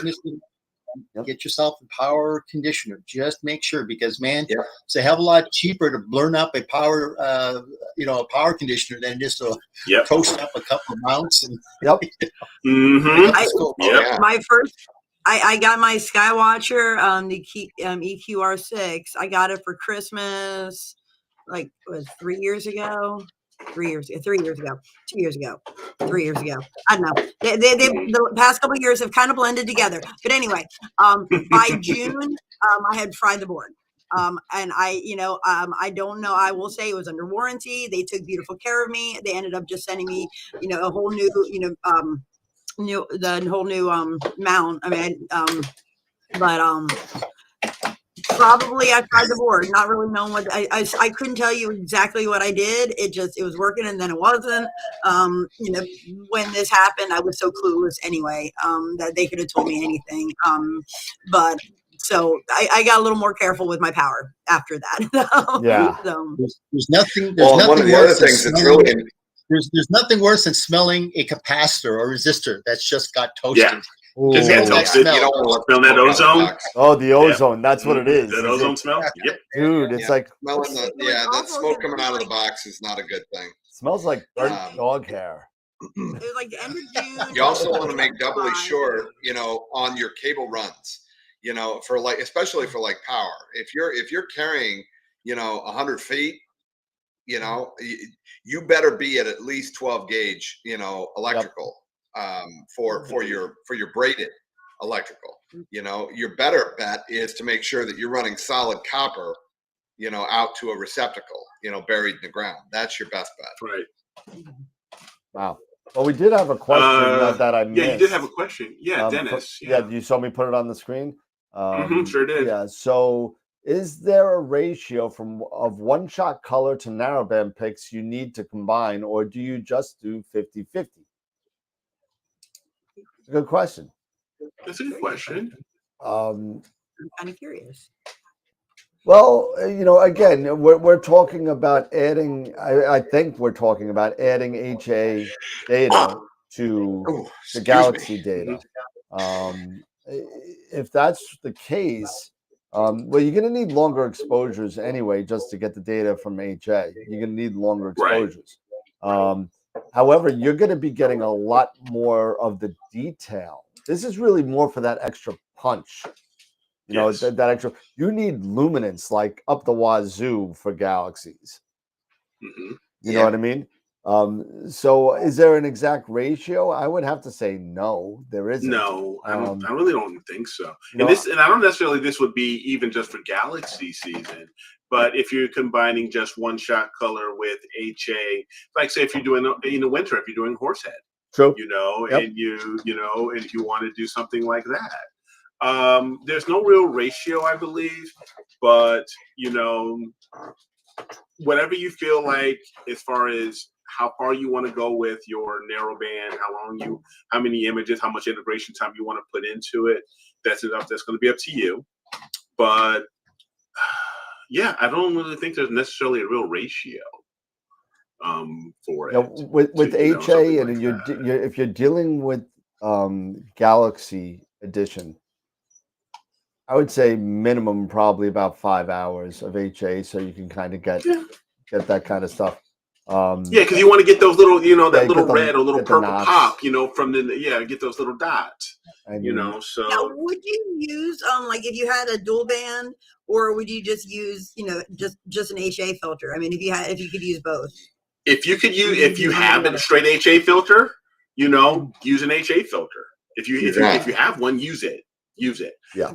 If you don't, and I'm saying if you have like an NBZ or an L Enhance or an L Extreme, something like that, where then you can extract the HA during your post. That's what I was going to say. Yep. Then do that. Something like that. Any way you could get that information to get that extra pop, just get it, because Eric's just right. Get it. You could extract it. You could split the channels from a dual band. You could do straight HA, which is a little bit easier. But don't forget, you can use an HA. You don't with the one-shot color. You can use a straight HA filter. Yep. With with a one-shot color. I could go either one of them. Yeah. Go ahead. Oh yeah. Sorry, Pete. Yeah, Pete. You're missing a point. We need to take into consideration what is the vocal ratio, because once again, we know that there's different transmission bands with narrowband filters. You got 3 nanometers, 5 nanometers, 7, 8, 10, whatever. Once again, as I said, if you've got a vocal ratio, say of an F7 down to an F5.6, then definitely you can consider looking at like a 3 nanometer. You could probably push that down to like an F3.5. Anything faster than a 3.5, you're going to get some very prominent blue halos around the stars. It's because of the band shift. You're getting the band shift into the blue end of the spectrum. So now you need to consider a wider band pass. And so, Eric, you and I are both in agreement. We like the band pass on the NBZ filter for one-shot color. It's a 10 nanometer. Exactly. So it gives you that forgiveness. So once again, this really comes into it is people say, well, how long do I push it? And so let's take a look at the filters. Everybody knows that certain, like an example, HA is 656.3 nanometers. O3 is 500.7 nanometers. But what we want to look at is we look at the transmission band curve, right? We look at the curves, looking at how much transmission of that particular band pass wavelength that allows through. But at the same time, let's look at the other end of the curve. How much does it interfere? Because these are basically interference filters, right? They block out everything else but that particular band pass. So if we look at, like, say, the Astrodon filters, the Chroma filters, or we look at, say, the NBZ filters from IDAS, take a look at how much of a percentage of all the other wavelengths that it does not allow to pass through. That's the indication that now you're dealing with a very good quality filter. Yeah. Yes, absolutely. Yeah. That's why those Optolongs are so freaking awesome. You know, that they weren't giving any of that at 3 nanometer. They weren't giving any halos. You know, I mean, everybody's seen the video. You know that Right. the with Alnitak, right, and the comparison between the filters. You know, those Optolongs were just, they were shining as far as their ability to eliminate those halos. It was freaking awesome. Yep. That's why I sold the Antlias. But that's the the pro version of the Optolong. Exactly. Yes. So once again, that's the coatings, and that's the most important thing is the coatings on these filters. Yes. The original Optolongs I wouldn't put up, but the pro versions, yes. Well, that's the ones I got. Yeah, the 7 and the 6.5 from Optolong did have haloing in the O3. I've done the Horsehead with both now. I've done Alnitak with the 7 and the mid bands from Optolong, the 7 and the 6.5. So I've done them with the 3 nanometers, and I've done them with the 3 nanometer and Leah, but the first generation, not the second generation. Right. So they were the pros, they were the 3 nanometers, but the Enlia 3 nanometers definitely underperformed the Optolongs. Now, that being said, I don't want to push anybody off from buying Enlias because Enlia just came out with a version 2 of their filters with updated coatings and all that. And that's going to be, you know, I'm waiting on to see some pictures of those to see if they compare to the didn't they do 2 different types? They've done, you know, the version 2 of the 3s, and they also have the 4.5s out. The 4.5s. Yep. Yeah. See, the reason why we've got such good choices now is that when Don Goldman sold Astrodon to OSI, literally they bastardized the Astrodon filters because they couldn't actually get supply, and I'm not going to go into the story. So now it left the market open. Chroma filled into that market. Once again, we've talked about it. The astronomy market, if we look at the pie, right? The pie, it's only a very narrow field. But boy, there's going to be 1 or 2 or 3 maybe big players in it. So Chroma kind of filled in there. They stepped in and they were supplying the filters. And then we all knew ZWO tried it, but their first, second generation filters just didn't. They just weren't good. Yeah. Optolong kind of went through the same thing on their first generation. Now in this pro version generation, now second generation, they're coming in now. They have. So this is the good thing about competition is that it really brings out the best because there is definitely market share, and if you're good, you'll fill in that niche market. Yeah. So Hogarth just chimed in about the newer Antlia Pro versions, and he said they're bloody awesome. And nice. So that's great to know. That's good. So that's good to know. You know what? But you know, to your point, Pete, you know, competition, innovation, it drives innovation. Yeah. You know, and now we're getting things and we as consumers are reaping the benefits. You know, you know, and every company, every person, you know, you don't hit a, home run or a grand slam right on your, right off the bat all the time. Nope. You know, it's a rare thing that can happen. So, you know, you learn from your customers, you learn from your, from customer feedback, you learn from some missteps that you have made. And then if you are really dedicated to customer service and really want to make a name for yourself in the marketplace, you go back to the drawing board, you get your engineers out, your optical engineers together and say, hey, this is where we made some mistakes and stuff like that. And you go back and you try again. And so far, I think with, to everybody's point, version 2 of Optolongs and Antlias doing pretty good. Yeah. So Chromas, just to chime in here, Yeah. And with the innovation and everything, with the competition, people companies get things correct quicker.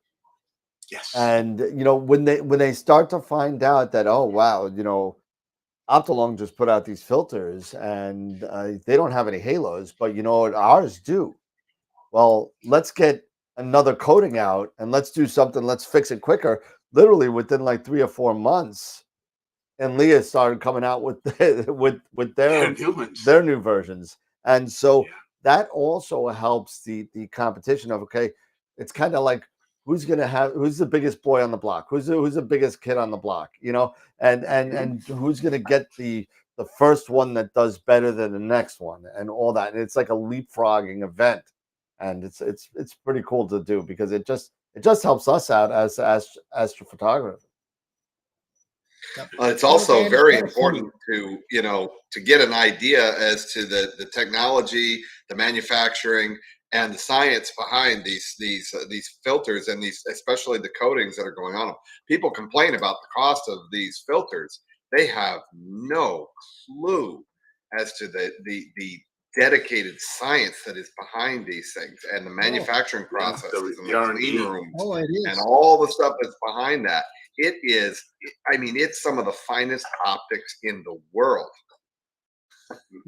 It's funny when you start looking at putting together a system for $30,000, $40,000, $50,000, even like $200,000 for a 1 meter plane wave.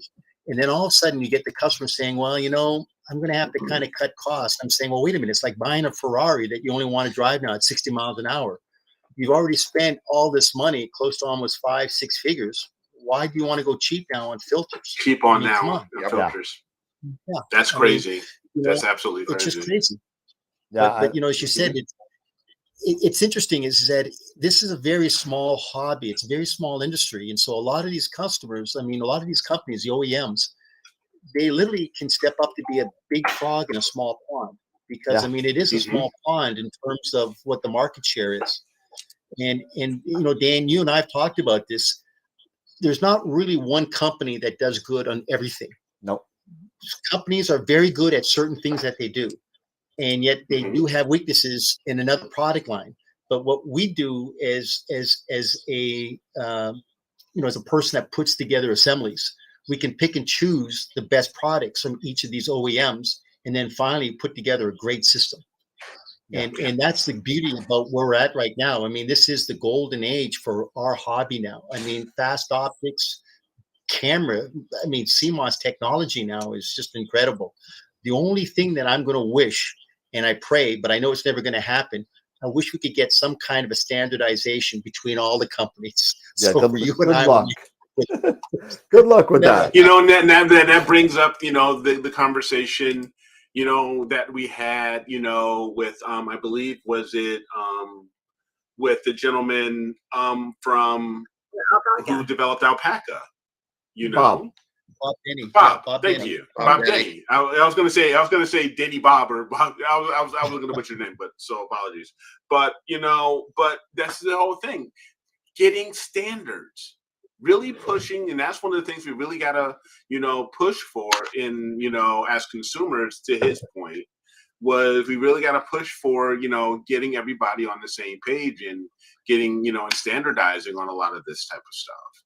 Yeah, but to be the realism here, and it's highly unlikely that's going to happen. Everybody wants to be the biggest person in the pond, and they're gonna change that dovetail hole 1 millimeter so you can't fit this ring to that dovetail, or I can't use this focuser to the back of that one, so I'm gonna have to buy a flange from this guy. It's always gonna be something. To be realistic about it, it's really I wish for it. I want it to happen, but I think it's a pipe dream.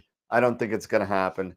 And it's unfortunate, Dan, but go ahead, Pete. Sorry, Dan, you're going through that right now with the Howie Glader, right? Oh my God, the thread pitch. So, and that's the same manufacturer. It's not the thread pitch; it's the thread size. No, yeah, it was just a coarse and fine. It's the same thread. It's just a coarse, and it's not the amount of TPI. Pitch. So it's a finer. It's a coarser thread. I'm sorry, and basically what Starlight Instruments did. So for those of you that don't know the background or who Howie Glader is, Howie Glader was like the premier collimator maker. If you had a good collimator, it was a Howie Glader, and that was the standard. He sat there, and I met Howie Glader a bunch of times. Pete, I know you've met him a ton of times, and phenomenal man. This guy, he worked out of this little apartment. I've been to his apartment. It's this little apartment, and he's got stuff all over the place, machine and drill presses and laser mark. He's got everything.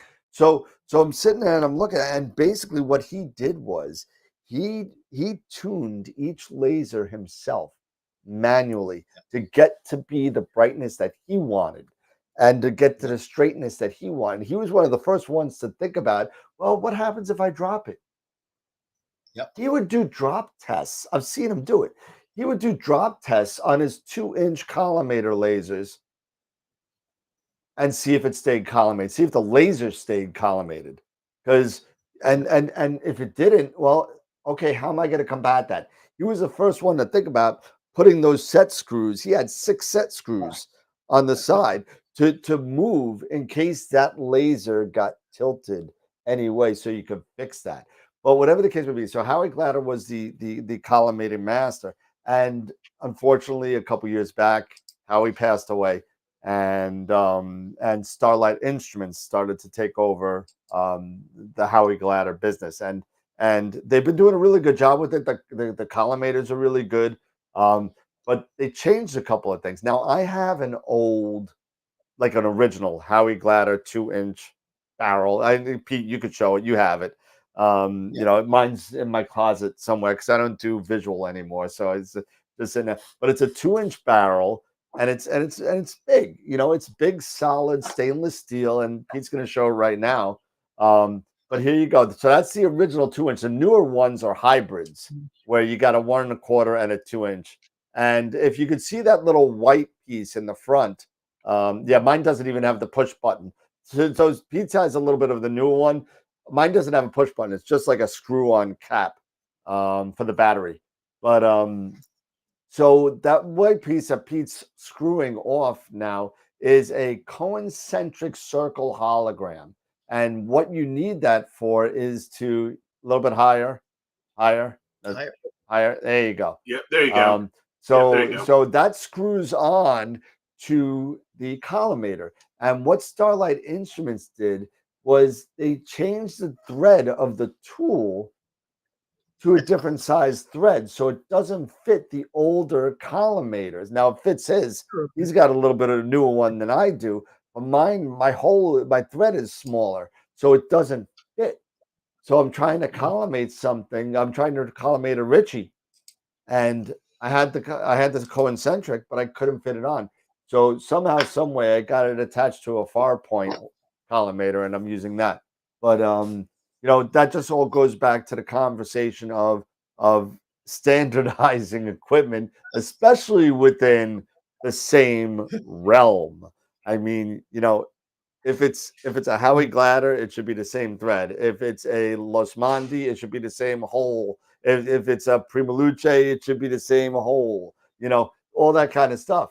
But when you have two of the same things that from the same company, they should fit all the time, and this one didn't. They should. So Absolutely should. So, you know, and the biggest thing right now is that we put together systems from Europe, Italy, metric. Yeah, we're here, Los Mandy dovetails. You know, 1/4-20. All of a sudden, Yep. oh, shoot, it's got to be M6. It's a whole different thread, and as like Dan had said, the hole spacing is just off by a friggin' millimeter. You can't bend these things.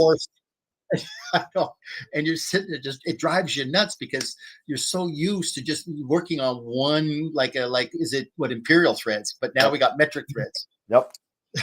You know, and that's why we talk about this quite a bit on the show too, where, you know, if you're gonna deal, especially with rings and dovetails and stuff like that, for those of you that have been watching the show for a while, you've seen my Frankenstein setup where I had a William Optics dovetail, I had Stellaview standoffs, I had Prima Luce spacers, I had Prima Luce, and they were put together with like computer bolts and nuts because I couldn't get anything to fit.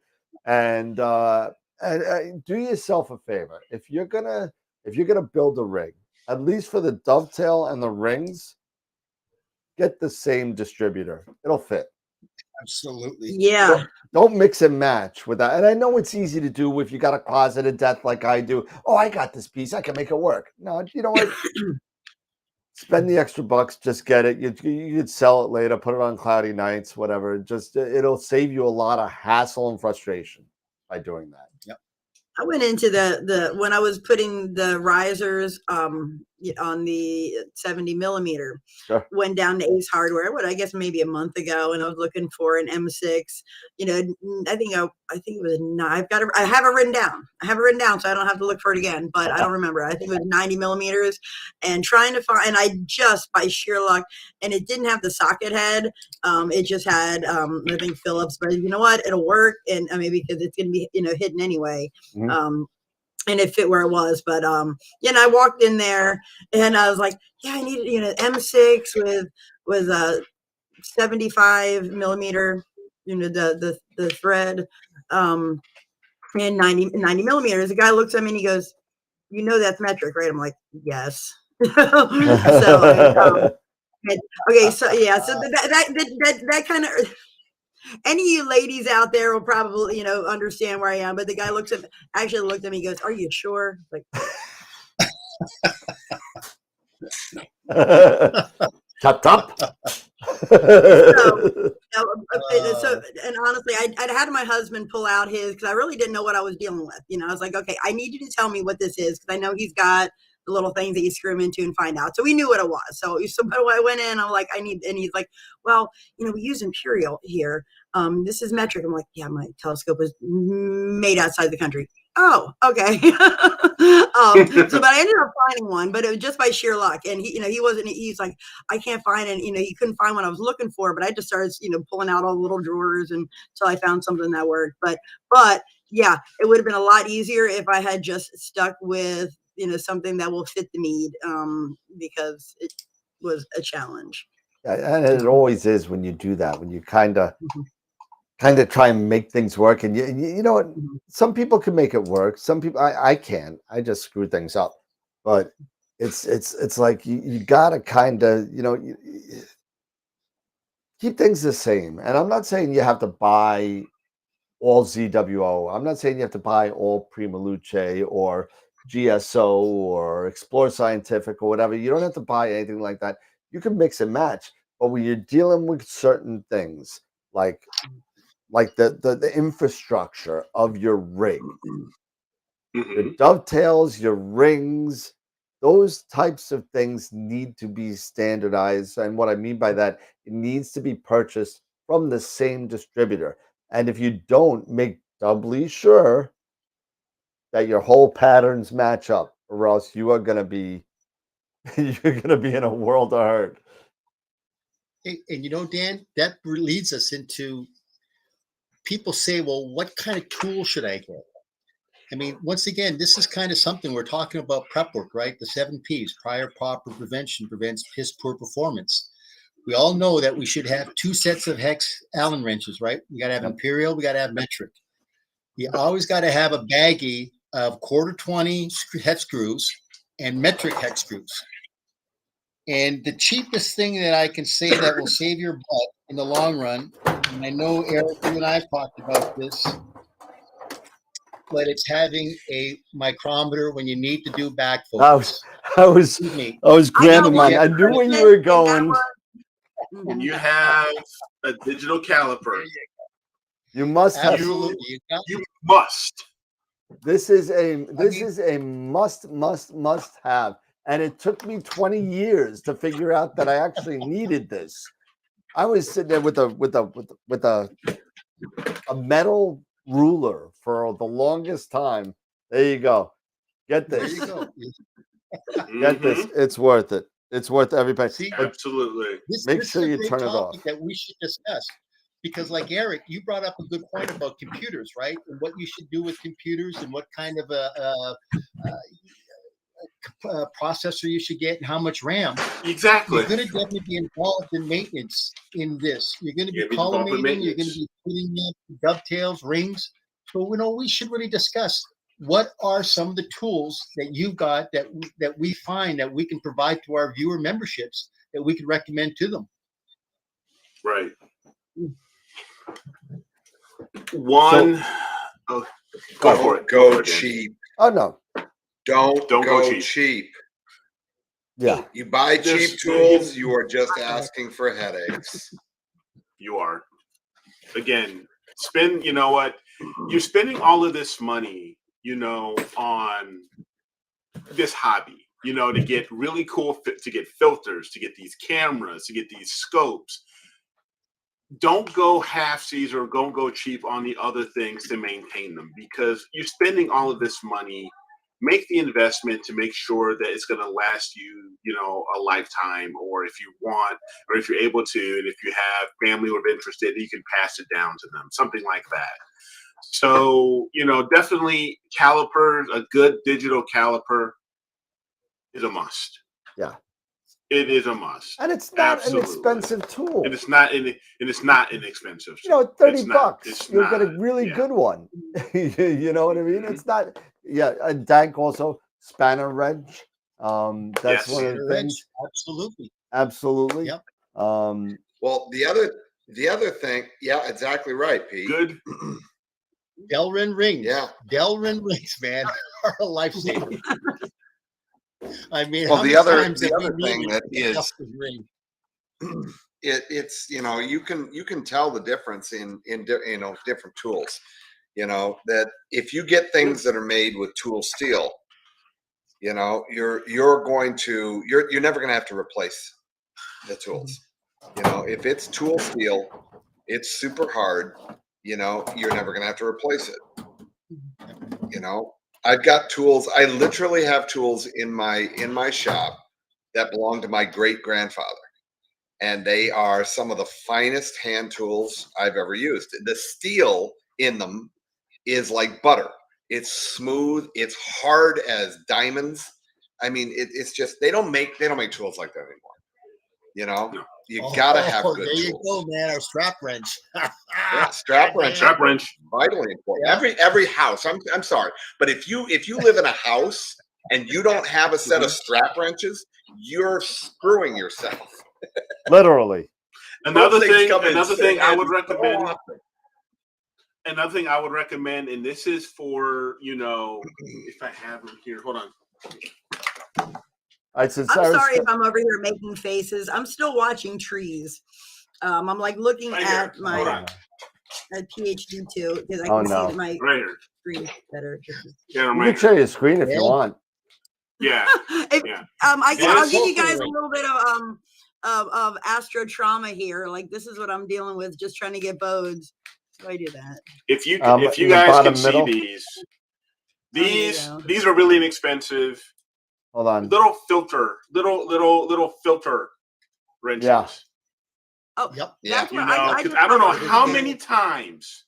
Times that I've gotten, I mistakenly misthread something, or because of weather or whatever. I'm outside, and I'm having the hardest time on loosening things. Loosening a filter or a spacer or whatever. Spanner wrenches, strap wrenches, but you also have something like these are relatively expensive. Absolutely, those are cheap. I was just going to switch over. These are super cheap. Oh, okay. These are super cheap. So Jess is doing some imaging right now, and I would love to show everybody what she's imaging. Oh, the trees! So, there you go. This is that's for guiding. That's PhD. Yeah, because like you can see bodes like a little bit right here. Yep, I can see it in the middle. I'm never gonna be able to get any kind of focus or anything in until it's just skirting the tip top of the trees right now.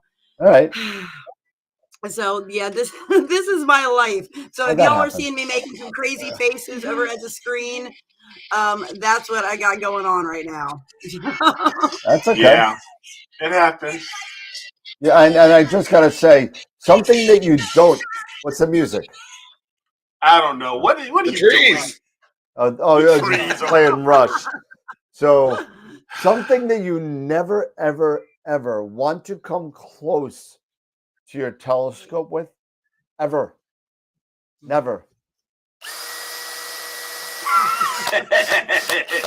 No. Don't use this with your telescope. Don't do it, especially with the filter wheel or your ring on your Schmidt. Why would you do that? There are people out there that have done it. I know. They've done it. Yeah. Just again, like even like Scott back it was a couple weeks ago. You put out, there's nylon screwdrivers. Yeah, those are awesome. I bought those. Tip screwdriver. I bought those. They're great. Yeah. Well, you see, here's the thing. I've been into as a handyman for years. I mean, I cut my teeth in the trades. I started off as a framer and a home builder, and I eventually went into trim and then into cabinets and furniture and so on and so forth. But I've always enjoyed tinkering in the shop. And there's something about knowing how to manipulate machinery, how to properly thread things. Eric, you mentioned it about cross-threading things. It is amazing to me how many people don't learn how to properly thread things, or they over-tighten things. In anything we're doing in this hobby, you do not need to put torque into it. Okay, finger tight is plenty, but it's even in how you thread things. There's a trick in learning how to thread correctly. When you back off and you get that first click, to start a thread, that's a good trick. The other thing you can do is, if you've got a very wide thread, like on a filter, just as you're threading it, just rock it a little bit. Just give it a little bit of a rock, and that will help to seat it correctly so that you don't cross-thread it. Just give it just a little bit of a rock, because here's the thing. My brother's a machinist, okay? So we've had this conversation many, many times. Some of the screws and bolts and things, especially bolts, machine bolts that you can get from the box stores, they're not necessarily a perfect fit. Even though they're the right diameter, they're the right threads per inch, that the actual pitch on the threads themselves aren't an exact match. So, and there are grades, especially in machining, there are grades of how those threads line up in their respective receptacles, how they line up. And the closer you get to perfection, the more money it costs. Yeah. Right. Yep. But, so just giving just a little bit of a wiggle, as you're threading in, can help a great deal. Yeah. And my God, absolutely, don't use torque wrenches. Don't use freaking drills on. Yeah, you're just asking for trouble. Yeah, don't do that. Don't do that. You bring up a good story that I ran into, because we all know aluminum is a soft metal, right? Pete. I like stainless steel. I always like stainless steel. All my fasteners are stainless steel. Stainless steel and a soft aluminum, man. If you cross thread, you're screwed. Yeah. So sure enough, I'm cross threading. I'm torquing down. All of a sudden, I'm going, holy shit, man! Excuse. I go, something's not right. Sure enough, now I got to run out. I got to get a tap. I got to get a die. And I'm thinking, oh boy. So that's another thing. Besides Dremel, you might want to get yourself a 1/4-20 tap and die set, right? Pete, I'm gonna ask you. I'm gonna ask you one question, Pete. Is it safe, Pete? Is it safe?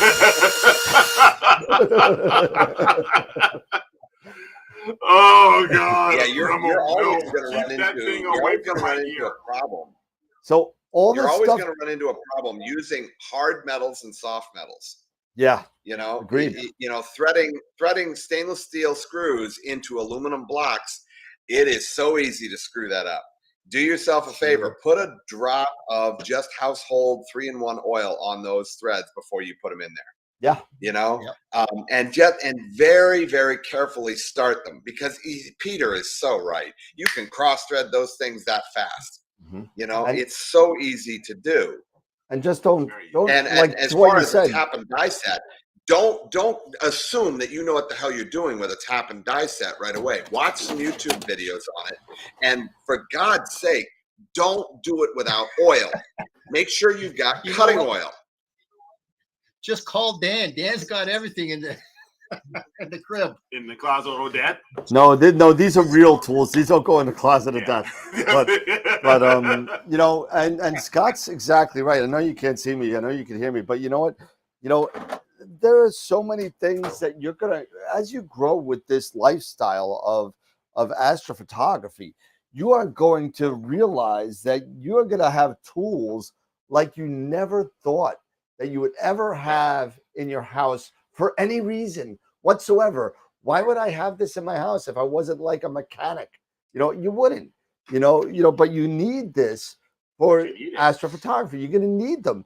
God forbid, you get a couple of round things that are stuck together. You just want to and crack them, and that's the way to do it. Or if you got something small, like what Eric had, the little pinchy, the little pinch filter wrenches. Those have saved something like that. So many filters for me, and I can't tell you how many times people come in with filters into the shop that are all scraped on the sides. They're all scraped like they were gouged.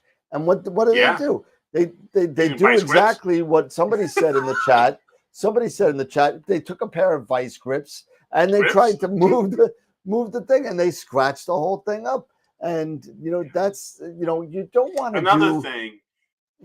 You don't want to do tools, power tools. You don't want to do anything that clamps down and gouges it. You're dealing with glass and and like Scott said, like soft metals. Optics. Yeah, you don't want to do that. What is that? A rubber band? If you don't know, a rubber band. Oh, you can use even a simple rubber band. Yeah. Sometimes to help get grip, to loosen, and that little extra oomph to help loosen up if those tight fittings if you've over tightened. And to Scott's point, you don't have to over tighten. Just take as soon as you hit it, the other thing, it goes ding. As soon as you got that nice screw, boop, as soon as soon as that one turn, bam, you're done. You don't need to do anymore. And you know what? Because trust me, when it gets cold out there, it's gonna tighten up on its own. Eric, is to take a nice large, just regular nylon zip tie and work that around that on that rubber band. If you still can't get a good enough grip, tighten that on there, and then the stop end on that zip tie will provide a spot for your thumb. And just give you that little extra. Just give it a turn. And don't forget also to kind of, if you really have an issue with it, if you have like a couple of like extension tubes that are just stuck together, you just tightened them, throw them in the freezer for an hour. Easy thing. This is a simple hack. What happens to metal when it freezes? Yep. It contracts. And you're going to be able to get it off easier, maybe, if you have enough to grip on. But I mean, that's just another household hack. I know. People are thinking when I go to Walmart, those like just little rubber things that they use for taking the jar lids off. Yep. And it's been on my Walmart. I just haven't gotten to Walmart in a couple months, but I imagine they'd have them. I mean, just enough to get a grip, especially for the little tiny, the little tiny ones. The last ones. It's almost like those are almost like those. That's almost like a little strap wrench. It is. Those are almost like it's a rubber wrench. Just enough to the last ones that I got stuck. I think it was a 3 millimeter and a 5, so they were tiny. And I did, Eric, end up getting some of those little filter wrenches like you had as well, which worked. But I was fortunate but just trying to get them on like the little 3 millimeter, that was tough. I mean, because it's so tiny. I was like, and I don't know if it works. I'll report back if and when I get them and if I ever need them. But just it would seem like if you were to use those and just kind of hold them between your hands almost, where you can't really get a grip on those little tiny extensions, if that makes sense. Pete, go. You've been dying to say something, Pete. Yeah, go. Go for it, man. Go for it. I've been working on this TOA 130, right?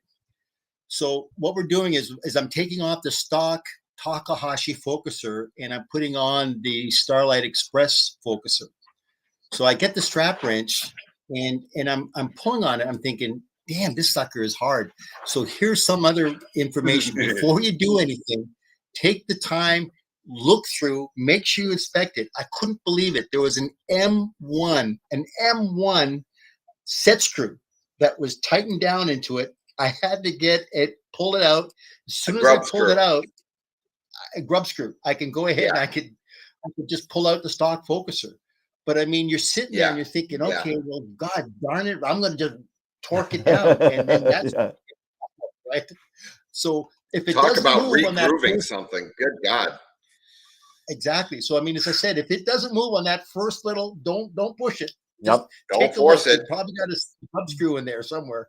Then you're gonna have to get that cut, that die set, and you're gonna have to kind of redo it, and then you're in. If you've never done it, it's not easy.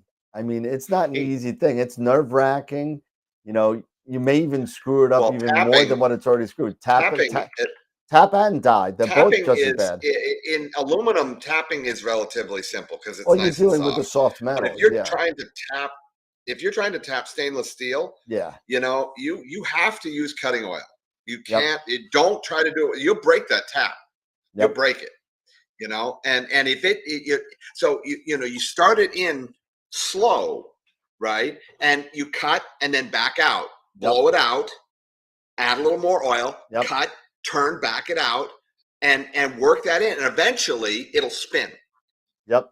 And when you get that good spin, blow it out, add a little bit more oil and bring it back out, and then throw your bolt in. But I mean, don't try. If you've never used a tap or die set before, don't do it without doing some research, because you can really wind up in the soup quick. Actually, Dank Solo, Dan K. I keep on saying Dank Solo because that's actually his name, Dan K, and Dan K Solo. But that's not his real name. But how about polar aligning? How tight do you go with the bolts? Do you wrench them tight together, or do you just hand tighten them? No, they do not need to be wrenched. God, jeez. Easy, Scott. Easy. You do not need to over tighten this stuff. You are going to wind up costing yourself thousands of dollars. Don't do it. Just hand tighten to get to the point. You're a little just your own, standard amount of hand torque. The nylon tools, right? The nylon. If you try to over tighten, you're going to strip that nylon bolt, that nylon tip. Yeah. Right. So the thing to do with those bolts is put a small dot of blue thread lock on them. What? Why? On your polar alignment screws? So they won't move. On your polar alignment screws? Sure. I don't know if I'd do that. The blue, not the red. I don't know if I put any Loctite on them. I don't know. That's just me. I'd be too nervous because I take my scope down every night.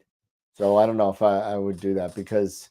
Let me ask you a question. That blue thread locker is going to allow you to move it. Oh yeah. It's not the red. The red is the industrial. Yeah, I get what you're saying. Yeah, red's industrial. You don't want that. Yeah. But here, I'm going to throw something out at you. You know, because I've been thinking about this with my Schmitz. Because of, it doesn't happen often with the Bob's knobs. And we've talked about this in the past. What do you guys think? Should I go back to my original collimation screws and use a little bit of Loctite, recollimate it, using a little bit of drop a little bit of Loctite, blue Loctite, put those back in there and recollimate it? And are we thinking that may help me keep my collimation longer versus dealing with the Bob's knobs, because they do tend to loosen. The Bob's knobs, exactly what I would do, Eric. What do you think, Pete? Yeah, what do you think, Pete? I mean, seriously, honestly, I've heard both sides of the story here. It's 6 of one, half does the other. I mean, I've heard pros and cons for each of them. I mean, I really don't know what the answer is. I mean, I've heard people say, just go back to the original. I've heard people swear by the Bob knobs. They just love them. I mean, I don't know what the answer is. It's just a matter, Eric. I mean, if they have a tendency to loosen up and it's a problem for you, then I would definitely say, go back to what you're familiar with. But other people, they swear by them. They just say, once I get them cinched in, they're there. But because it just seems that I'm spending a lot more time collimating with this Schmidt than I think I really should be, because of the Bob's knobs.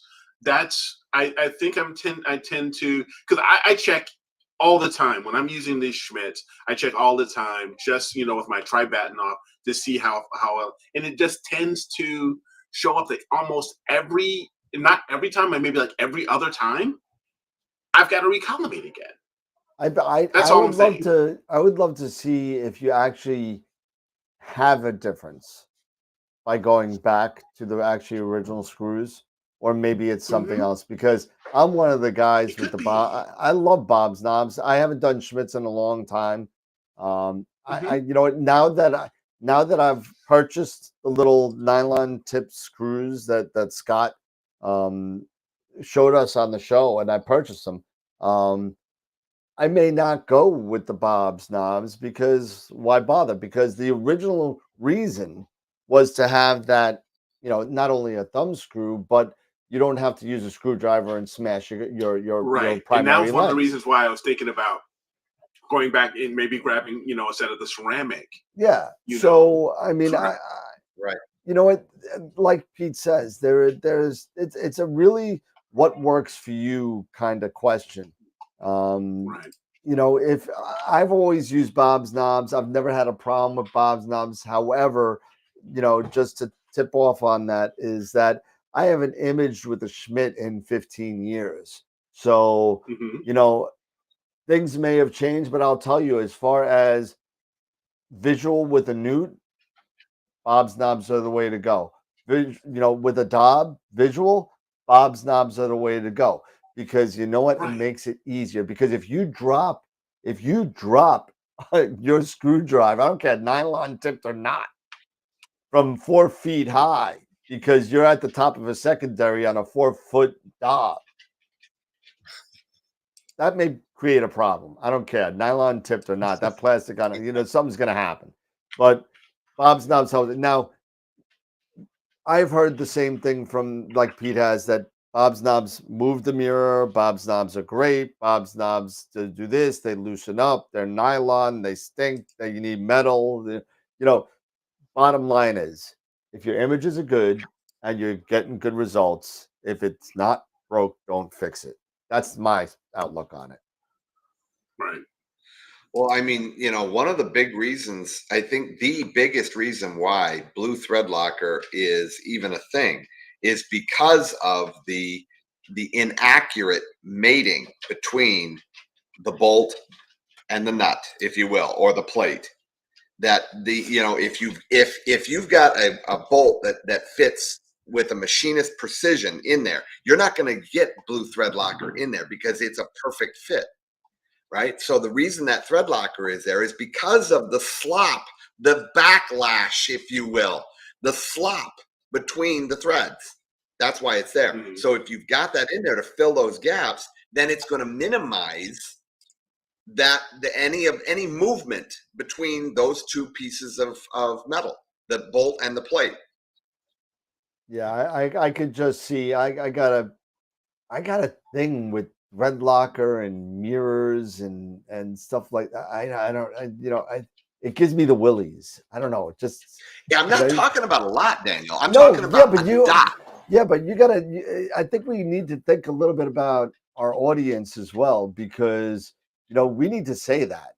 I mean, this is literally like an eyedropper kind of thing. Yeah. One little drop, because I could see somebody just pouring this stuff in there and dripping. You know, I can see it happening. You know, we got to think worst case scenario here of the information that we're giving out. We got to be very, very specific. So I just have a thing with like anything like glues or something like that when it has to do with something that I may have to change readily, just like collimation grub screws or, you know, anything like that. It's just a personal thing with me. Somebody else like yourself may swear by it. I just have like a thing like I don't know if I'd want to do that. And that's you know, and for those like yourself, Daniel, that are squeamish about that, if you're worried about the liquid aspect of it, what you can do, I mean, it'd take a little more time to do this, but what you could do is you could pull one bolt out, put a dot on there, and then take a heat gun and just dry it. Now we're using heat guns with mirrors. Oh my God, I'm having nightmares. No. Not on the mirror, just on the bolt. I'm just kidding. I'm kidding. Just try it. I mean, if you've ever bought any pieces of equipment that come with those little screws and they've got the thread locker already on them, the thread locker's dry. Correct. Right? So if you're worried about it dripping, first of all, if it's dripping, you're using way too much. Okay. We're talking about a small little dot here, right? But if you're worried about it, just simply hit it with a heat gun. Right. Man, what don't you have there? What really, man? Really, dude. See, Okay, if our long-time watchers have been watching, I've been actually walking to the right, as opposed to my closet of death on the left. So these are things that I actually use. But go ahead, Pete. There's one other item that I'm going to suggest that everybody should get at least 2 or 3. It's the Primalucci or the Losmandi clamps, the DVA clamps, which are the dovetail D-style or Vixen style clamps. You can put scope rings, you can do everything with those. Believe me, those clamps will come in handy for everything. So have at least 2 to 3 of those hanging around because you'll use them. Yeah, because those AMD, those clamps, heck, I've got them even with where I bought them with handles. So I can be able to, and put them on my top rail of my Schmidt and my Rasa to help me move around, and help me mount my Schmitts. So they're great. Well, one of my favorite astrophotographers that I love to watch is, of course, Amy. Amy gives me hope. To watch her, struggle with setups and getting things exactly right. I mean, I watched her one video where she literally took, one of her mounts and one of her dovetail plates. She took it down into her husband's shop and she was using her drill press to reposition her holes. Yep. And I mean, here's this, this cute little blonde astrophotographer that's down in the machine shop drilling holes. I'm like, this is cool as hell. So I mean, there's nothing wrong with messing around. Just make sure. It's like my grandfather used to always say, make sure you're right, then go ahead. Yep. Well, what is it? Measure twice and cut once. Cut once. Yeah, that's right. Yeah, I've never done that. Measure twice and cut once. I just grab the blowtorch and just let's go. As everybody can see now, these are the things that you're going to end up having to accumulate when you get into this hobby. Yeah, You'll accumulate this over time. What do I need? What do I need a heat gun for? What do I need this for? Nearby. I don't need this. This is what I was not quite prepared for. A lot of this. What all the tools and everything? Yeah. I'm not. I don't have any problem learning how to use them. I just didn't realize I was going to spend so much time learning how to do other things before I could take good pictures. And a lot of this stuff, Jess, is maintenance. A lot of it's maintenance. Because you want to take care of this stuff. Yeah. I mean, and I have no problem, but it was not expected. When I go, if I look at all the time that I spend doing astrophotography, probably just a small fraction of it is actually taking the pictures, and then another fraction of it is doing the processing, and then the rest is troubleshooting and trying to make this work and trying to figure out what adapters do I need and what tool do I need to fix this, and what and just spending hours on the internet trying to find what the little doohickey is called, because you don't even know what the name of it is. And what do we call them? Doohickeys and thingamajigs, and what else? Doohickeys, thingamajigs. What's my call it? Well, I didn't even know when I get the risers. Yeah, right, Daniel.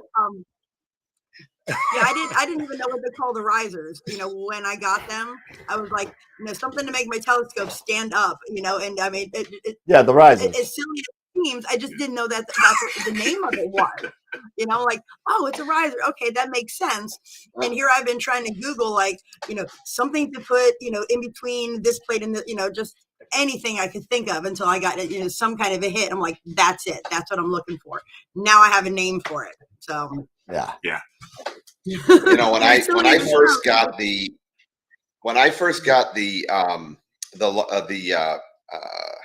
wheelie bar, right? From Farpoint, right? They sent me that wheelie bar, and for those that don't know about that wheelie bar, it has these huge 5/8 inch leveling bolts that are about that long, you know, and they're monsters, right? And inside on each of the legs of those things is a stainless steel block that is threaded that accepts that bolt, that huge long bolt down in there, so you can level your thing, right? Well, when I got it, guess what?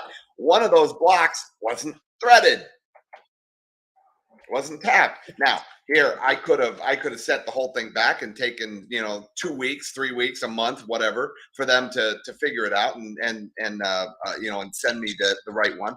Or I could just have simply gone down into my shop, open up my tap kit, put the thing in the vise and tap it out.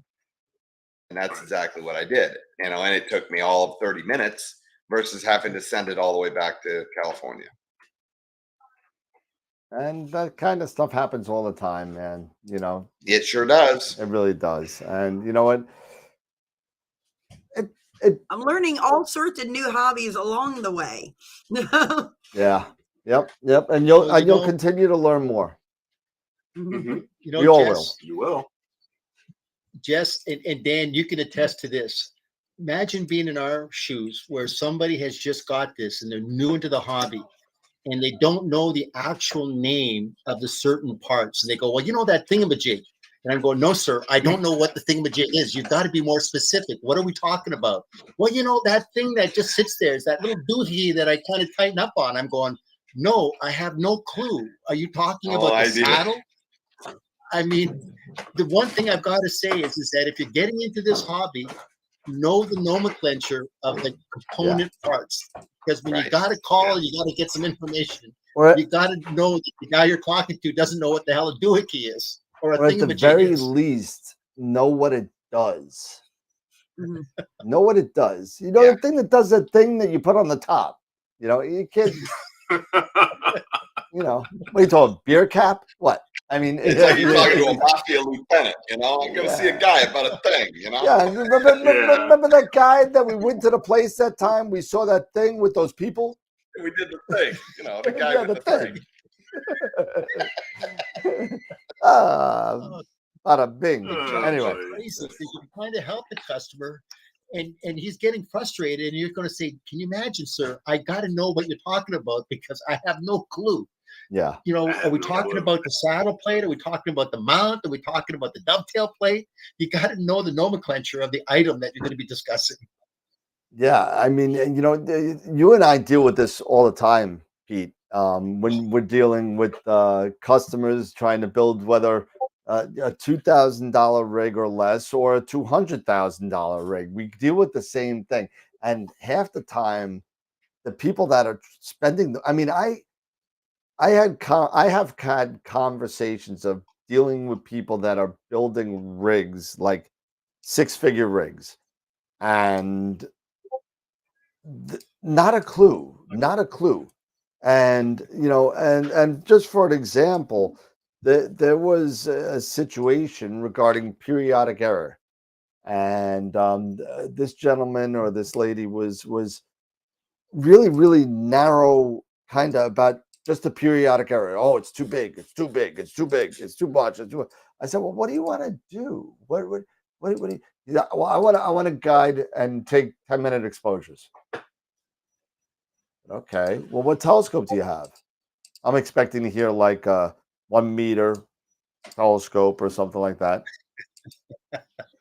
Talking about a 127, and so they're sitting there and they're talking about certain mounts and stuff like that, and they're still really, really stuck on this periodic error number.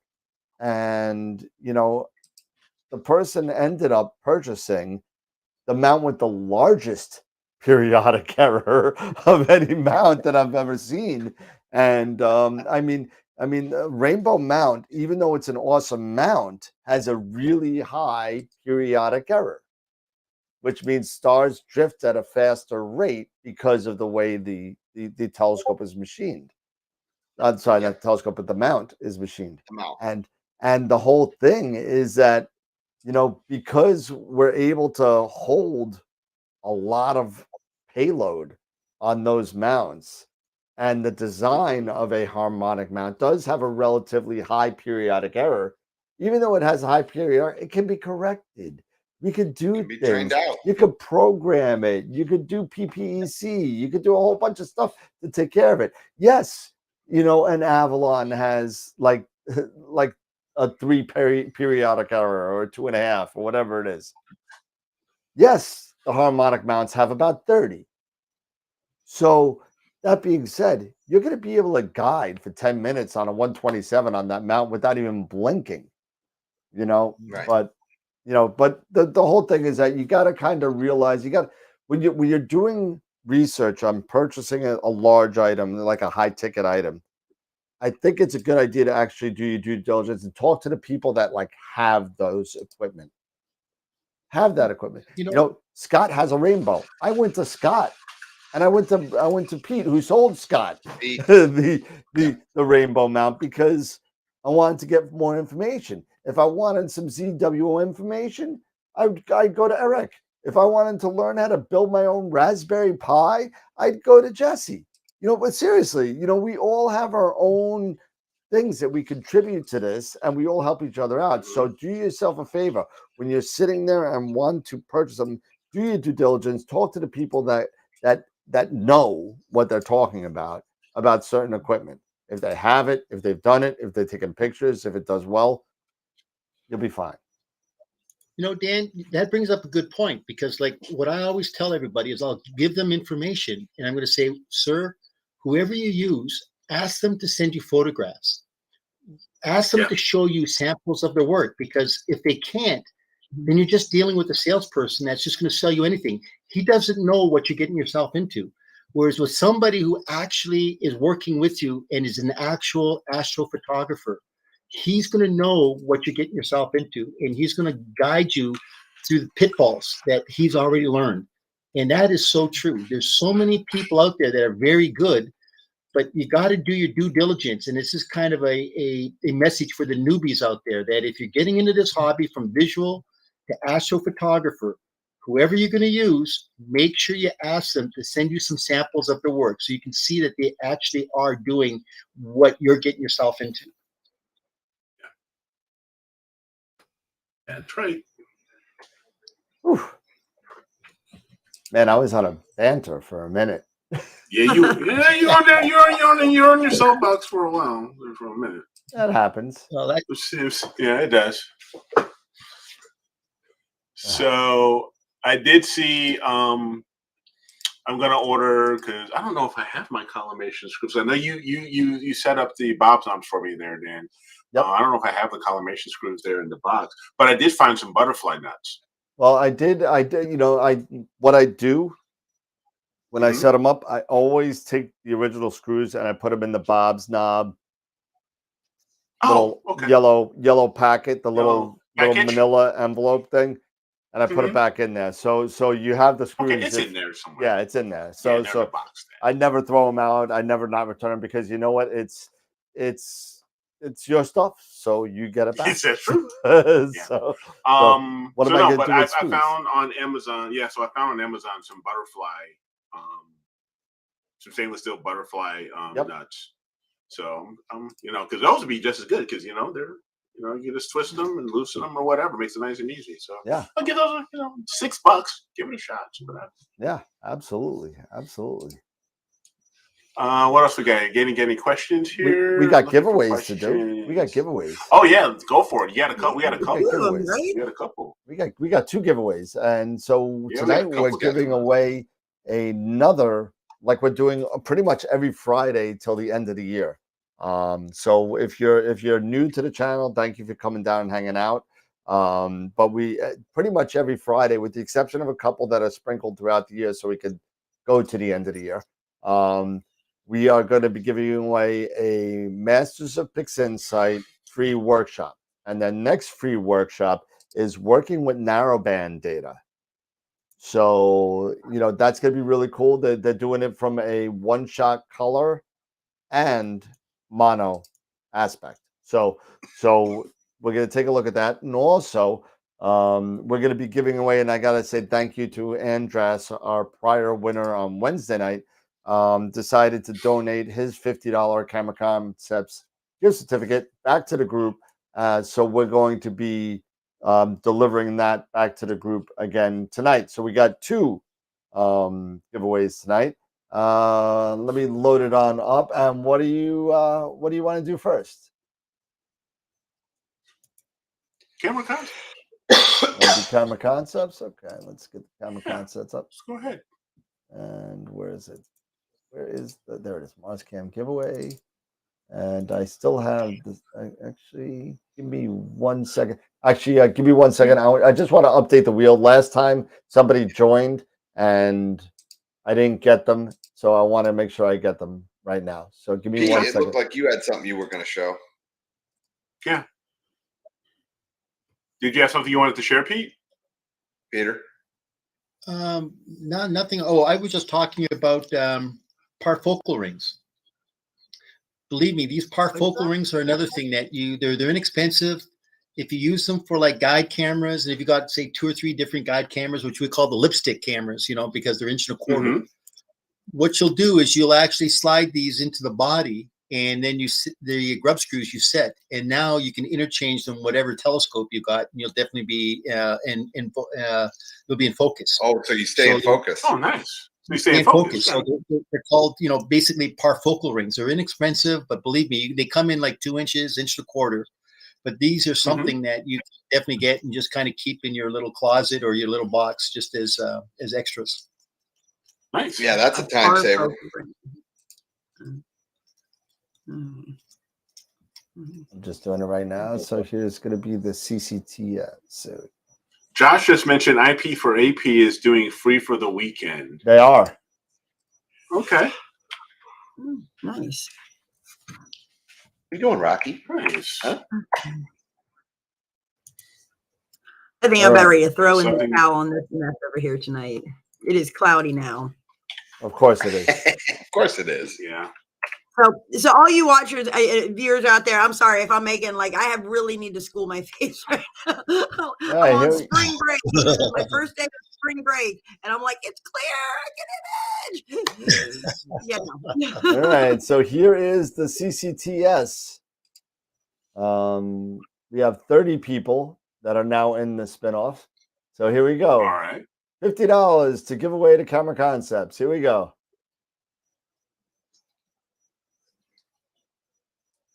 No, wait. Okay.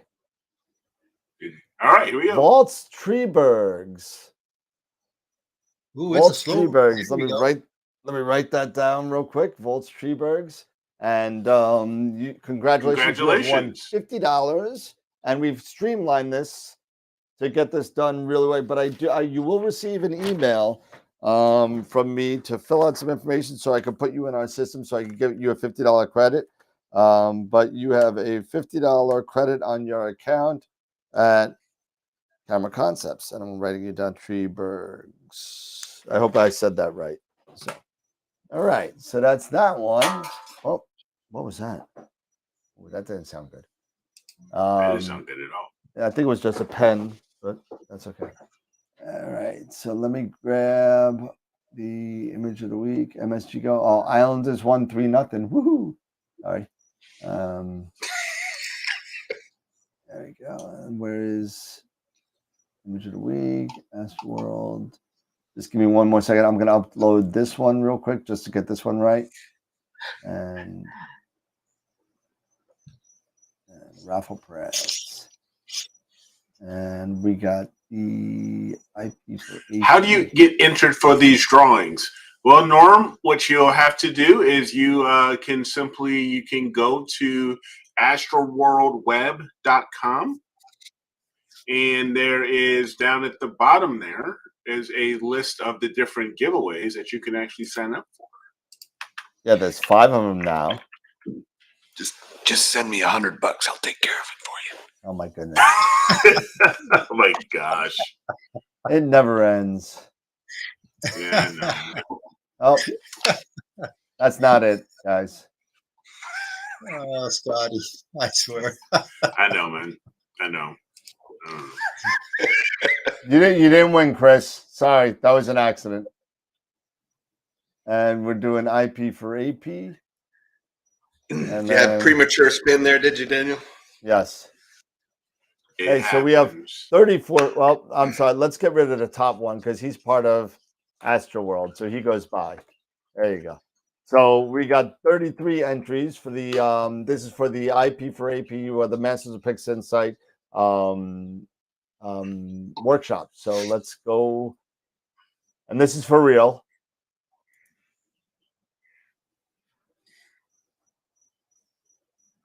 And it looks like Donald Walker.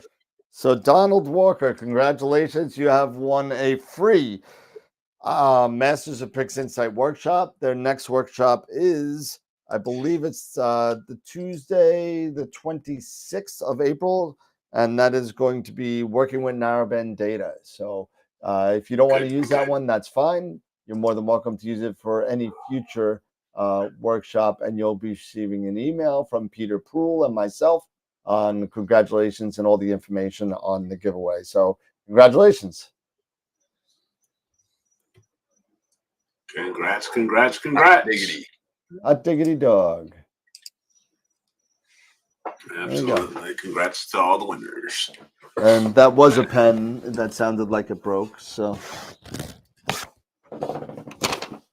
now I can't find it. So let's write it down later. So Dan, quick question. Do we have a guest next week? Next week. What did I say next week? Because I've got an idea. If we don't have a guest, I've got an idea what I think we should do for the show. Give me 1 second. Next week is our next guest is April 29th, Dr. Gaston. So how about we do this? We're giving advice on astrophotography. How about the viewer membership and us submit our first, second, or third image that we took? And we'll critique. I know we talked about this. We've been talking about this for a while. Then we talked about it. I mean, I think the timing would be perfect that we should just kind of show them all out there. You pull them up and we just kind of go through them and just go, oh my gracious, look at this. And then what we could do is we could do like a side-by-side. We could show that first 1 or 2 or 3 and then where we are today. So you can see the before and after and just the improvement. Yeah. Wouldn't that be kind of a cool? Yeah. That would be cool. That would be fun. Yeah. All right. So once again, we'll keep it open for us as hosts and also the viewer membership that will send in the images, say our first, and then pick your choice of whatever image that you've done here in the last, 8 months to a year, and just so that we can see the improvement. Okay. Cool. Okay. So for our first, do you want the first one that we actually really tried to make look good, or just the first one? Let's say the first. It doesn't have to be the first one, but say one of the first 5. Because once again, we've all started somewhere, so we could pick somewhere in that first half dozen. What do you say? The first half dozen. First we can look through. Yeah, kind of get to the point we're at now, but it would be fun just to kind of see how the improvement and really just kind of look at the first photographs, because we've all started, right? We all started somewhere. Absolutely. And we know that believe me, I'm looking at my first images and they're garbage, but it would be kind of cool just to see everybody's images. Yeah, no problem. We could definitely do that. So if you guys want, you could just email them to me and I'll put them up on the web. And what I'll do is I'll put them on the picture of the week on the bottom. I'll put them on the bottom and I'll put out a post to everybody saying that take a look at the host's picture of the week, worst and the best. And we'll put that on there, and we'll put out a voting. Now, once again, it can be DSLRs, could be trackers, can be scopes, could be CCD, CMOS cameras, doesn't matter. Just your first half dozen images, and let's just say that was your first post-processed image. After you've done your registration calibration, just the one that you thought, okay, this is it, and you've kept it. You said this is the one that I'm going to use as my standard. So that's what we'll do. All right. Sounds good. So email that to me, and I'll get them up on the web. So if you can have it to me by like Saturday, Sunday, whatever, so we can put it on. Yeah, I'll give them to you. Yep. So we could do something and get it up by. We could talk. Let's do by next Friday. Let's say. Yeah. All right, we could do that. Absolutely. That'd be a lot of fun. Yeah. And then what we'll do, Dan, is we'll just kind of go through and find out who the person was. You know, ask him if he remembers being out there. You know, what was the duration, exposure time, blah blah blah, and then just kind of go through it, and then show the after, which would be amazing, and just see the results. Yeah, that'd be cool. Absolutely. I know we've talked about this for a while, so cool. We could do that. Absolutely. So everybody email you your worst and your best, and we'll make a vote for the worst and the best. 2 separate votes. 2 separate. Well, yeah, I can't do. It's got to be 2 separate. So it can't be. Okay. No, that's perfect. Yeah. So we'll do just please signify which one actually is the worst. Yeah. I don't think in my well, I don't know. I might have. And you know what we should do? I'm still getting there. And you know what we should do? We should keep. Let's just say it's somebody that's just new coming into the show. He's just starting out. Let's say that person. We should give him a prize, and then maybe a year from now, we'll ask him to send us another photograph, and that way we can see and just kind of comment on his improvement, his skill set, how he's actually honed his skill set. I think that would be perfect. Cool. Yeah, I love it. I think sometimes, you know, as astrophotographers, just because, you know, we're on the internet, we're on social media, we're you know, I know I'm a victim of that. You know, I compare myself not to myself 6 months ago or a year ago. I'll compare myself to somebody else, you know, to some of the other pictures and going like, mine do not look like this. Mine do not look like this. Why did mine not look like this? And I can come up with 100 reasons why, and, you know, it's steps to improve.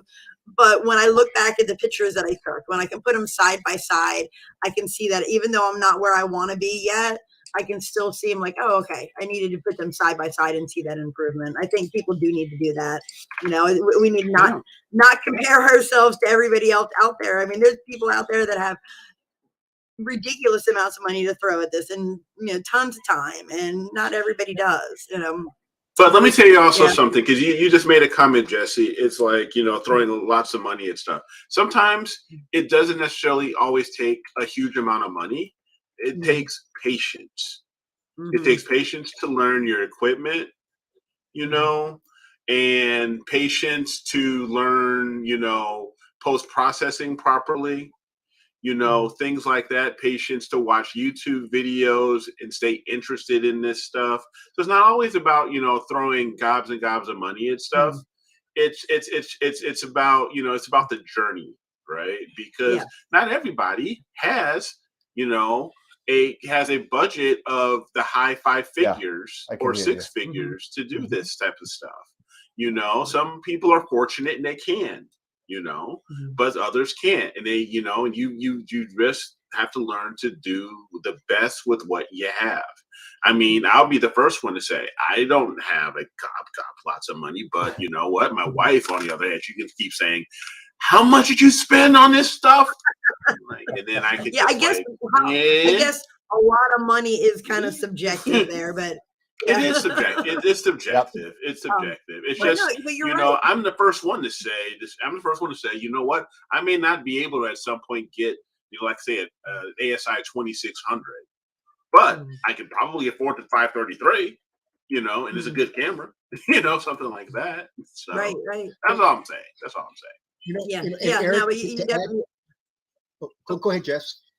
No, I was just going to say, I mean, I think, you know, learning how to use the equipment we have, you know, and that's so much, and you know, and it is going to take time. I mean, I think a lot of people, you know, I see, you know, I'm not on the internet as much as I had been. I've not been on a lot of those Facebook groups, just because I got a little frustrated with some of them. But you see people come and go. They come in, they spend a ton of money, they have tons of problems, and then they disappear. And you think they must have hit that wall where I don't know how to use my equipment. I'm not getting the, you know, the results that I want, and I don't have anything else I can throw money at to fix the problem. And then I don't have the patience to work with it.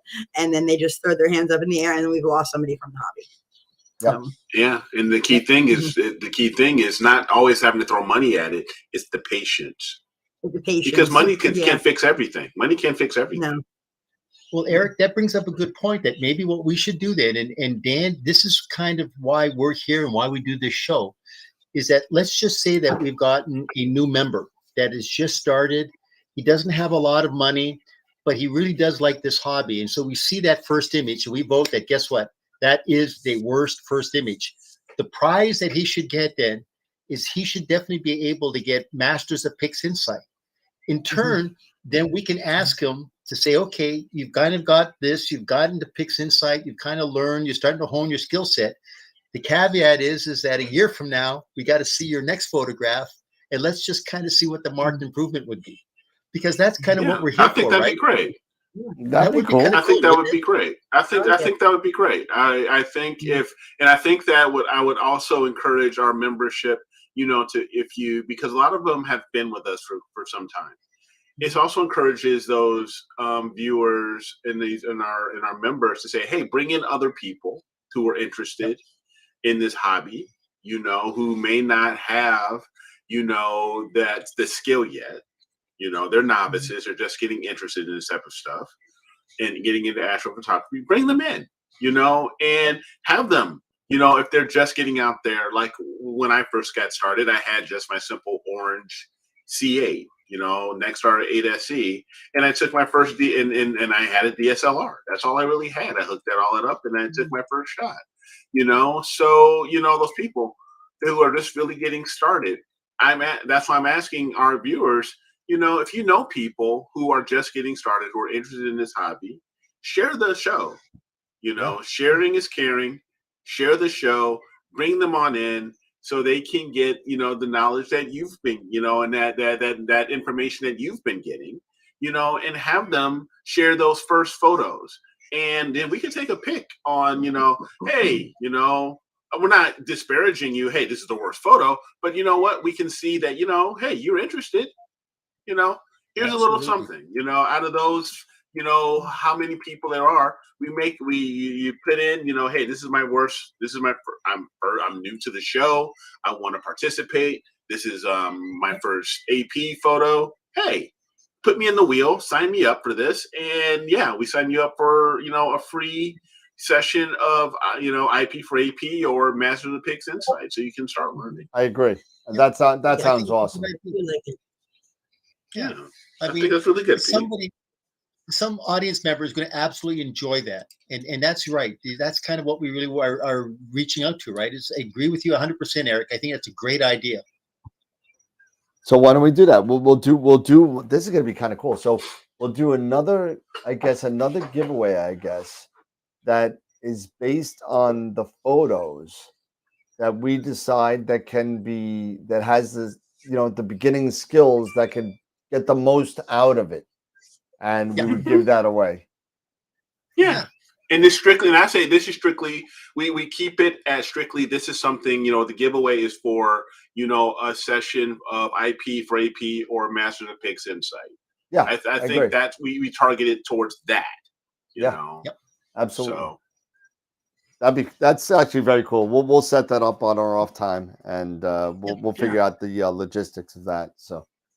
Because what's going to be interesting is that when Eric Coles comes on, Eric is going to be discussing his complete workflow. And I mean, if any of the viewer membership really wants to see what Eric is about, you should go to AstroBin, type in Eric Coles, and see his images. He will kind of lay out, because once again, we're dealing with beginners, intermediate, and advanced imagers here. So we really can't cover the whole gambit. But for the intermediate and to the advanced, Eric is going to be discussing exactly his workflow, and he'll be putting it all out. He's going to have a terrific presentation. And so for the intermediate and advanced, I think those people will definitely get something out of it. But at the same time, we definitely want to reach out to the beginners. And I think that what Eric and Dan and what we've been discussing, that would really be a great fit for the beginners to get into this. I agree. Yeah. Cool. That'll work. Absolutely. My God. John G would even put something out here in the comments. He put out, add a then and now section onto the website. May not be a bad idea as far as for something like this, for this piece. Good idea. I could add. I could. Oh, good. Yeah, he saw. He sort of. So John G. Is one of our sponsors. Yep. So let me ask you this. Let me ask you this, guys. Yeah. I think maybe we shouldn't put our pictures up. Maybe we could do that as a separate show down the road. Maybe we can do that. Or do we want to put our images up? You know, you guys decide, because we can still throw up our images as far as, just, on the site. Maybe for a competition, but throw our stuff and saying, this is where we started. And this is what we are, this is how we started, but we've gotten here so far. So if we can do it, hey, you guys can do it too. There is nothing more encouraging to somebody that's new than seeing some of these, people out there that have been doing. Like, you guys are just, so far, more advanced than I am, so I do kind of like, I'm like, oh, I know my pictures probably don't, measure up to a lot of the ones that are out there, whether it's you guys or everybody else. But when you're starting again, like, you see somebody that's putting out these like amazing images and they're getting these APODs, but then you see the pictures that they started with and you're like, I can do this. It does kind of bring it back down to earth a little bit, and remind people like, hey, we all did start somewhere. Everybody started somewhere. Jesse, I gotta say, I gotta just my stuff. I gotta say, Jess, I think I've probably, out of everybody here, I've probably known, even though you're the most latest member of the group, I probably have known you the longest of the group. And I remember when you first started, and I honestly don't think you give yourself enough credit. You really have grown over the past couple of years. And I remember, I'll never forget the day I met you at NEAF. I'll never forget it. And she comes running up to me and she said, I know you're busy. I just wanted to say hi. It's me. It's Winky. It's Winky. and that's how I met Jesse. And then she invited me on the show that she actually set up with Pete Proul and a couple other people. And, we've had a back and forth over the years. And so, Jess, if you take a look on Jesse's Facebook page, you can see what she's been doing. Take a look at it. Give her some props, because she does a good job. So. Well, I appreciate that. Thank you. Because I do. I think I'm at that point where, like, I'm comparing myself to these people that have been doing it for so much longer, and they have more time to put into it. But I think the whole point is just, anybody out there that's looking at them, looking at any of these shots, just compare them to what you're doing. So I like the idea of having the before and after, just to see, like, this is where I started, and this is where I came from, and to see, our viewers, to let them show that off, because maybe they're not at a point where they feel like, man, my picture is awesome. This is like the best picture out there. Like, this is amazing. They're still feeling a little self-conscious about theirs, comparing it, but when you look at this is where I started, and my stars are egg-shaped, and I have this terrible, vignetting, and everything looks terrible. But, just being able to put them side by side, yeah, I like that. Let's do that. So Dan, that's what we'll do then. So should we do this? You tell us what date we should definitely do this for the show. You want to do it a week today? We'll do this as the show. Or do we have a guest next week? No, we don't have a guest until the 26th, I think. So that's 11 days. Okay. It's a Wednesday after. It's a week from Wednesday is our next guest. So what we should do then is, do you want to do it next Wednesday, or do you want to do it next Friday? Let's do it next Friday, because that'll give me a little bit of time to get stuff up and, do that kind of stuff. Because I'll have to, you guys will have to give me the pictures. I'll have to download them. I got to put them up on the site. I got to make a ribbon and a raffle and all that kind of stuff. So sure. Because, I think it'd be kind of cool, because I think that definitely, as I said, it can be intimidating, because once again, the whole image is that if you get good data, it starts with good data, because the old adage, garbage in, garbage out. But if you get good data, it'll be easy to post-process. It'll come in.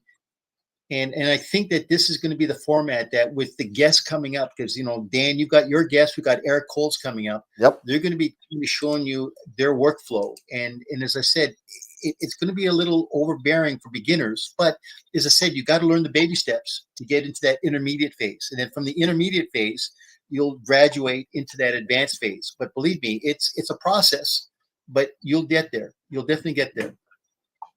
We got people. We got Josh asking, is this for members or for hosts? And I think we straddled this a little bit.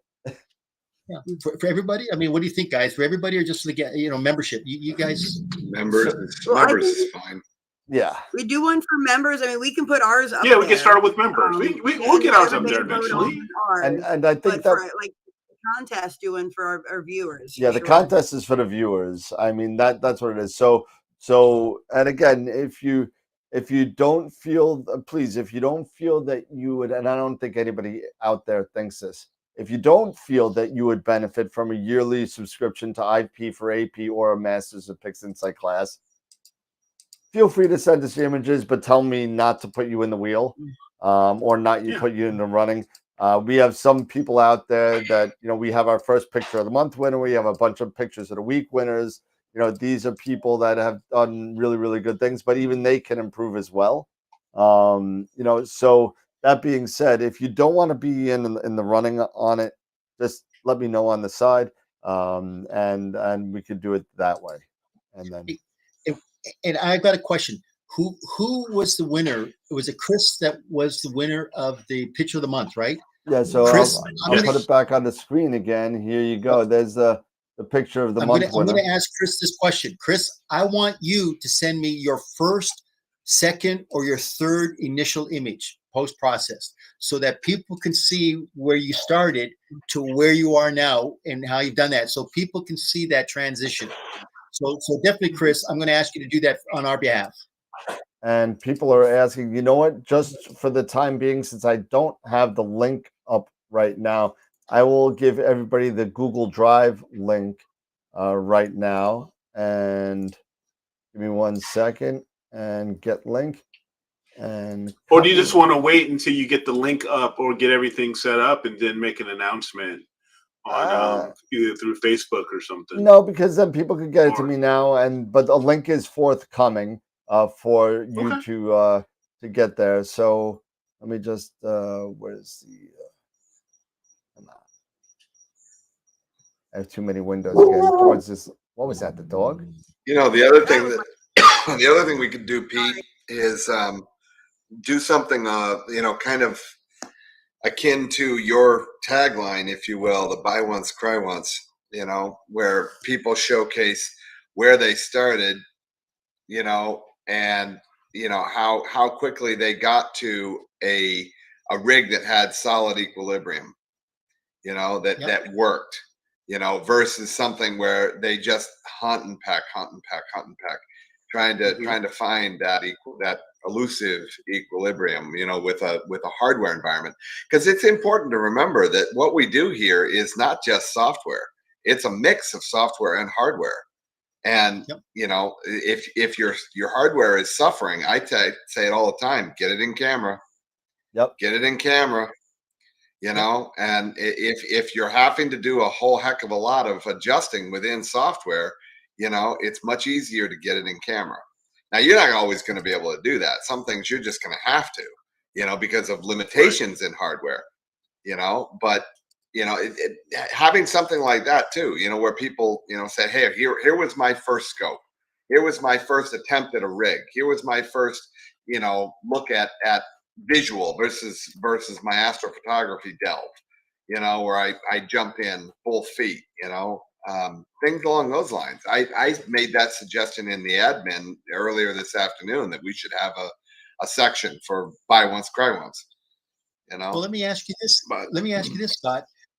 Maybe what we could do then is we could literally do an extension of this. We could have people send in photographs of their hardware setup. We can look at their hardware setup and visually just kind of ask them to kind of show us what they've got with the OTA, the optical train, and you're right, the mount, and just kind of make suggestions, because you're right. There's some great photographs. It doesn't have to be a 2000 or a 2500 millimeter focal length, because there's some great shots out there with wide field at 500 to 600 millimeters. I mean, even at 300 millimeters, you can get some phenomenal images. Yeah. So that's right. We can kind of segue into that after we do this. I think it's a good idea.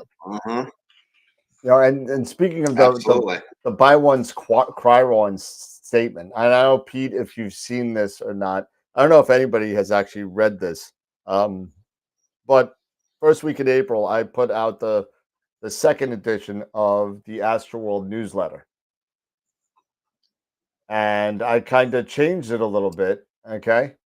And here it is. So this is the AstroWorld newsletter that I've been putting it out every month, and it gives you guest stars. And here is one of our Peter Myers statements, but it was also done by Benjamin Franklin. And that's where it actually comes from. So I put that up there, and I changed that back and forth between that and the other the buy ones, cry ones. But if it tells you all about our giveaways, it tells about what is the AstroWorld picture of the week, upcoming star parties for the next 90 days. And then this is what I really like about this. And I'm going to throw this out to the guys now because I'm tired of doing all three of them myself. So I'm going to say right now, two of you, actually the three of you, pick an object for the month of May.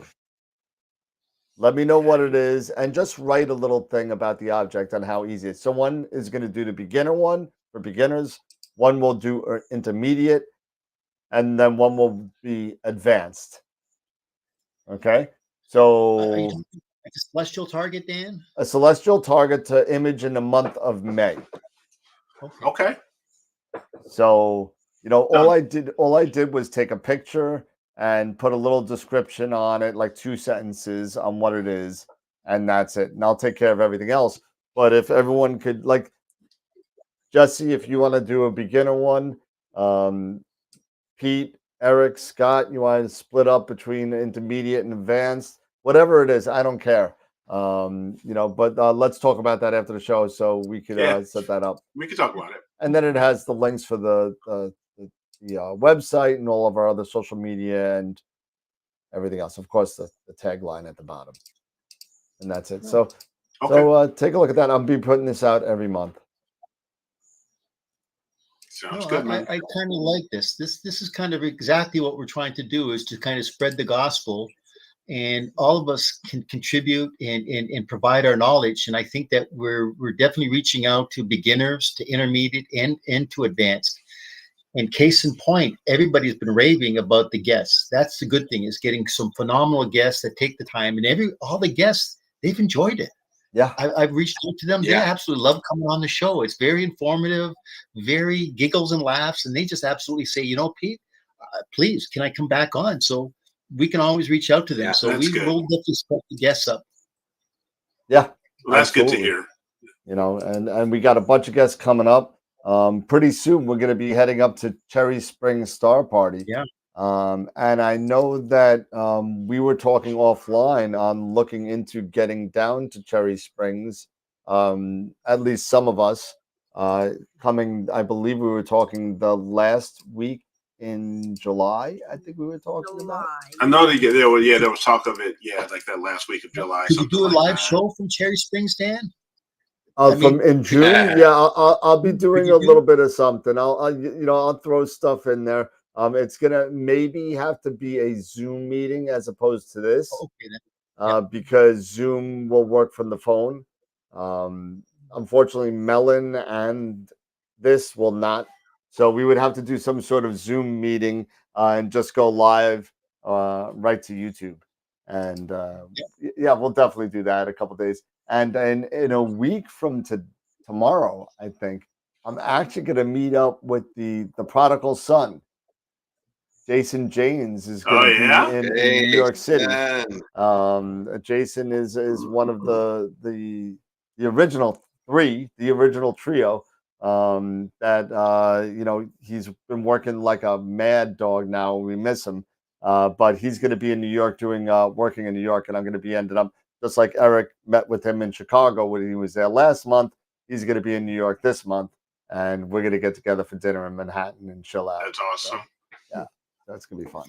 He's going to have to change his name from the lazy astronomer to the traveling astronomer. Yeah, really, like the traveling Wilburys.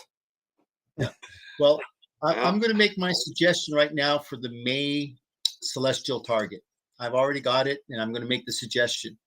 Okay. It's going to be Cool. one of two choices: Rojo Ophiuchus or the Okay. Blue Horsehead. Okay. Because I love them both. May and June is the prime candidates from the Northern Hemisphere for both of those. So that's going to be what I'm going to request that we do. Either the Rojo Ophiuchus complex or the Blue Horsehead. Two of my favorites. Nice. Awesome. Yep. All right. And Cool. Scott, you've got the big rig down there, and you're going to be at the right latitude, my friend. So It'd be nice and high in the sky for you. Yeah, Yep. it will. Yeah, that's true. Yep. Yeah, I'd like to do the Blue Horsehead. That'd be fun. Yeah. So that's been going to looking be for my a good suggestion one. for May. Yep. That Because might be a good is one. right up May and June. It starts to set at the end of June, but that will be my suggestion for May. All right. Okay. Yeah. So Yeah, and I've been thinking hard about the tagline, Pete. You know, the buy once, cry once. I was thinking it might be kind of fun to add to the giveaway. You know, like what we do. You know, more shirts. You know, that we would do not necessarily polos, just T-shirts. You know, with graphics. And I've been talking with my wife about this tagline of yours. You know, this buy once, cry once, and we've been trying to come up with a graphic. You know, for that, just not just the lettering, you know, the tagline itself, but a graphic. And I haven't quite nailed it down yet how to illustrate that graphically, you know. Well, I tell you, the couple graphics of on these ideas, shirts so. are unbelievable. I mean, they are great. I mean, I've gone out this week in Placerville, and I've had more people ask me, "Hey, I like that shirt. I love the graphic." And this is in 49er country, right? Gold country. hey, listen, you know, I got to give Scott and his wife props for the engineering Absolutely. of the graphic. And I'm sorry, this Thank side. you, Scott. You know, so they did a great job with it. I'm sure they tag team quite a bit and bounced ideas off each other and all that. And plus me throwing the wrench in the whole the whole thing a couple times. But you know, Used to it. yeah, so you know, it came out great, and you know, I can't thank Scott and Shofin on the work that they did. It's just outstanding, and plus they also redid. So for those of you that are Red Giant or Main Sequence sponsors that are getting the shirts, either the T-shirts or the polo shirts, depending on where you are in the rankings, I guess. I just got the proofs today, so they should be shipping to me within this week, and then they'll get back to you hopefully by the first week in May. So that's going to be kind of cool, and it's got like a nice little Main Sequence sponsor on the bottom, or Red Giant sponsor on the bottom. So Yellow and red. Yep, it'd be pretty cool. Yep. Shirts? What shirts? Chris, I just said they were coming. Man, these people are so impatient. I'm telling you. Here you go. Closet of Death shirt right there. There you go, Chris, right there. They're coming. I promise. It took some redesigning of the logo. Me and Scott went back and forth on it for a little bit. We wanted to get it right, and we wanted to make sure that our distributor who does the stitching gets it right. And they're done. They've been proved. And hey, Dave, great. Tell me what golf course. I'll meet you. I need a golf buddy. Yeah, and if you guys like the idea, and I'm speaking to the audience, not just our fellow members here, but if you guys like the idea of doing more and more with, you know, Astro themed, you know, graphics and shirts and things, hats, you know, can send us ideas. You know, my wife is an absolutely brilliant graphic designer, and you know, she's already put a couple of really cool ones for me together. So, but I mean, we could certainly do something like that, you know, and offer them as prizes and even put them up on the merch site. So, yeah, absolutely, it's a possibility. Okay. All right, so we're at 10:30. We're at 2.5. Yep. Oh my gosh, is it already? Oh my gosh, yes, it is. Time flies. It's late, and I actually have to work tomorrow at 6 a.m. So same here. yeah, Same here. That's ugly. Well, you Yeah. know, when you're in IT, you really sometimes don't have a choice of when you work. You don't. You don't. And for me, you know, being the holiday where I work at in manufacturing, this is when manufacturing, you know, operations are down during the holiday. So this is when we have to do our work. Absolutely. You know? Absolutely. So we just had a question from Jay Polanco on Discord. I'm just going to put that in the chat real quick for him. Let's see. And there's for Q&A and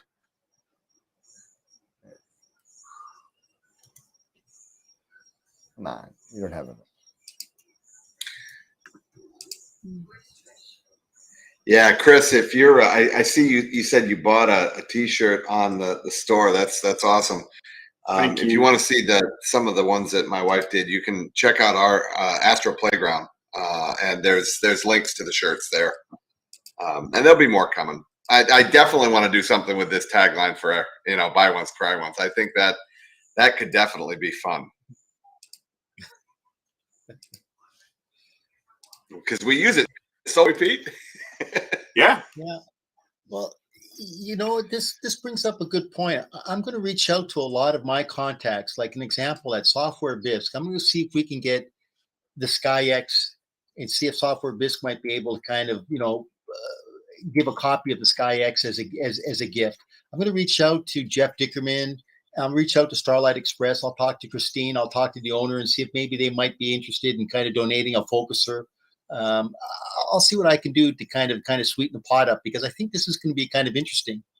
Is I think that having these kind of gifts and prizes will kind of bring in more of the viewership and the membership. And you know, once again, it's the membership right now. The best referrals are coming from our existing customers that we have watching on Wednesdays and Fridays. So please pass the word around, you know, pass the gospel around. We're looking forward to kind of, you know, having more people on board and watching the shows. And we just hit our 50th Discord member. We just hit it. So nice. So nice. That's awesome. Thanks, guys. Hey, man, it keeps on growing. I make that 51. We just got 51. So we got 50 and 51 tonight.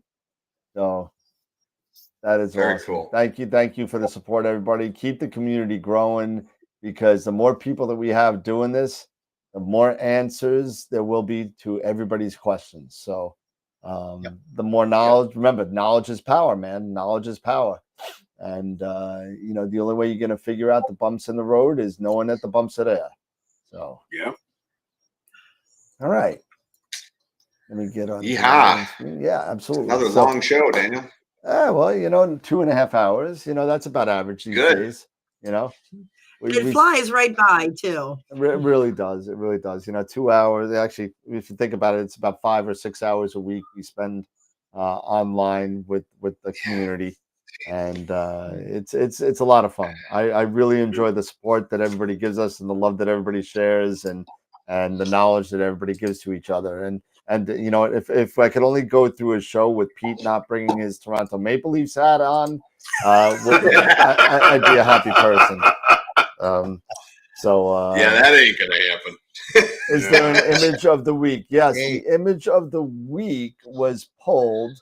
And I'll show it again real quick. That was a quick question. So the image of the week was Andrus. Andrus got, I believe it was 52% of the vote. So Andrus won pictures of the week. And then for the picture of the month, again, we had Chris Friekson. And there you go. So there's our March winner for picture of the month. So everybody who wins picture of the week in April will be doing from the 1st of April to the 15th of April, we'll be doing voting for the picture of the month. So that's how that's going to work. Yeah. Cool. So, all right, everybody. It's been a great show. Awesome time. Thank you to everybody. Eric, Pete, Scott, Jesse, thank you so much for hanging out. Thank you to our membership. I saw up to about 45 tonight. So that's really awesome that 45 people actually decided to spend some of their Friday with us, and we appreciate everything. And if you missed part of the show, please play it on YouTube and hang out with us. And, you know, even though we won't, if you have any questions, you can always put them on Discord. So we got a lot of social media avenues that you can get in touch with all of us. So final thoughts, Eric, Scott? No, I mean, it's again, great show. Thank you guys for all the support. Just keep questions coming, especially on Fridays. This is the forum, especially with you. Have these types of questions, think of things, share them here, or send them onto the Discord channel, share them on there too, and we'll get back to you, and other people can contribute, and add in their advice as well, or their suggestions. So, but again, great show. Absolutely. Pete, Scott, yeah. Jess? Go ahead, Pete. Age before beauty. Oh, geez. Oh, buddy. I can't. Are you there? I don't know if he's frozen or just mad. No, I think he's frozen. I think he may have dropped. I think he actually dropped. So, all right, Scott, you're up. Yeah. Just don't ever be afraid to take on a new challenge. There's plenty of help out there.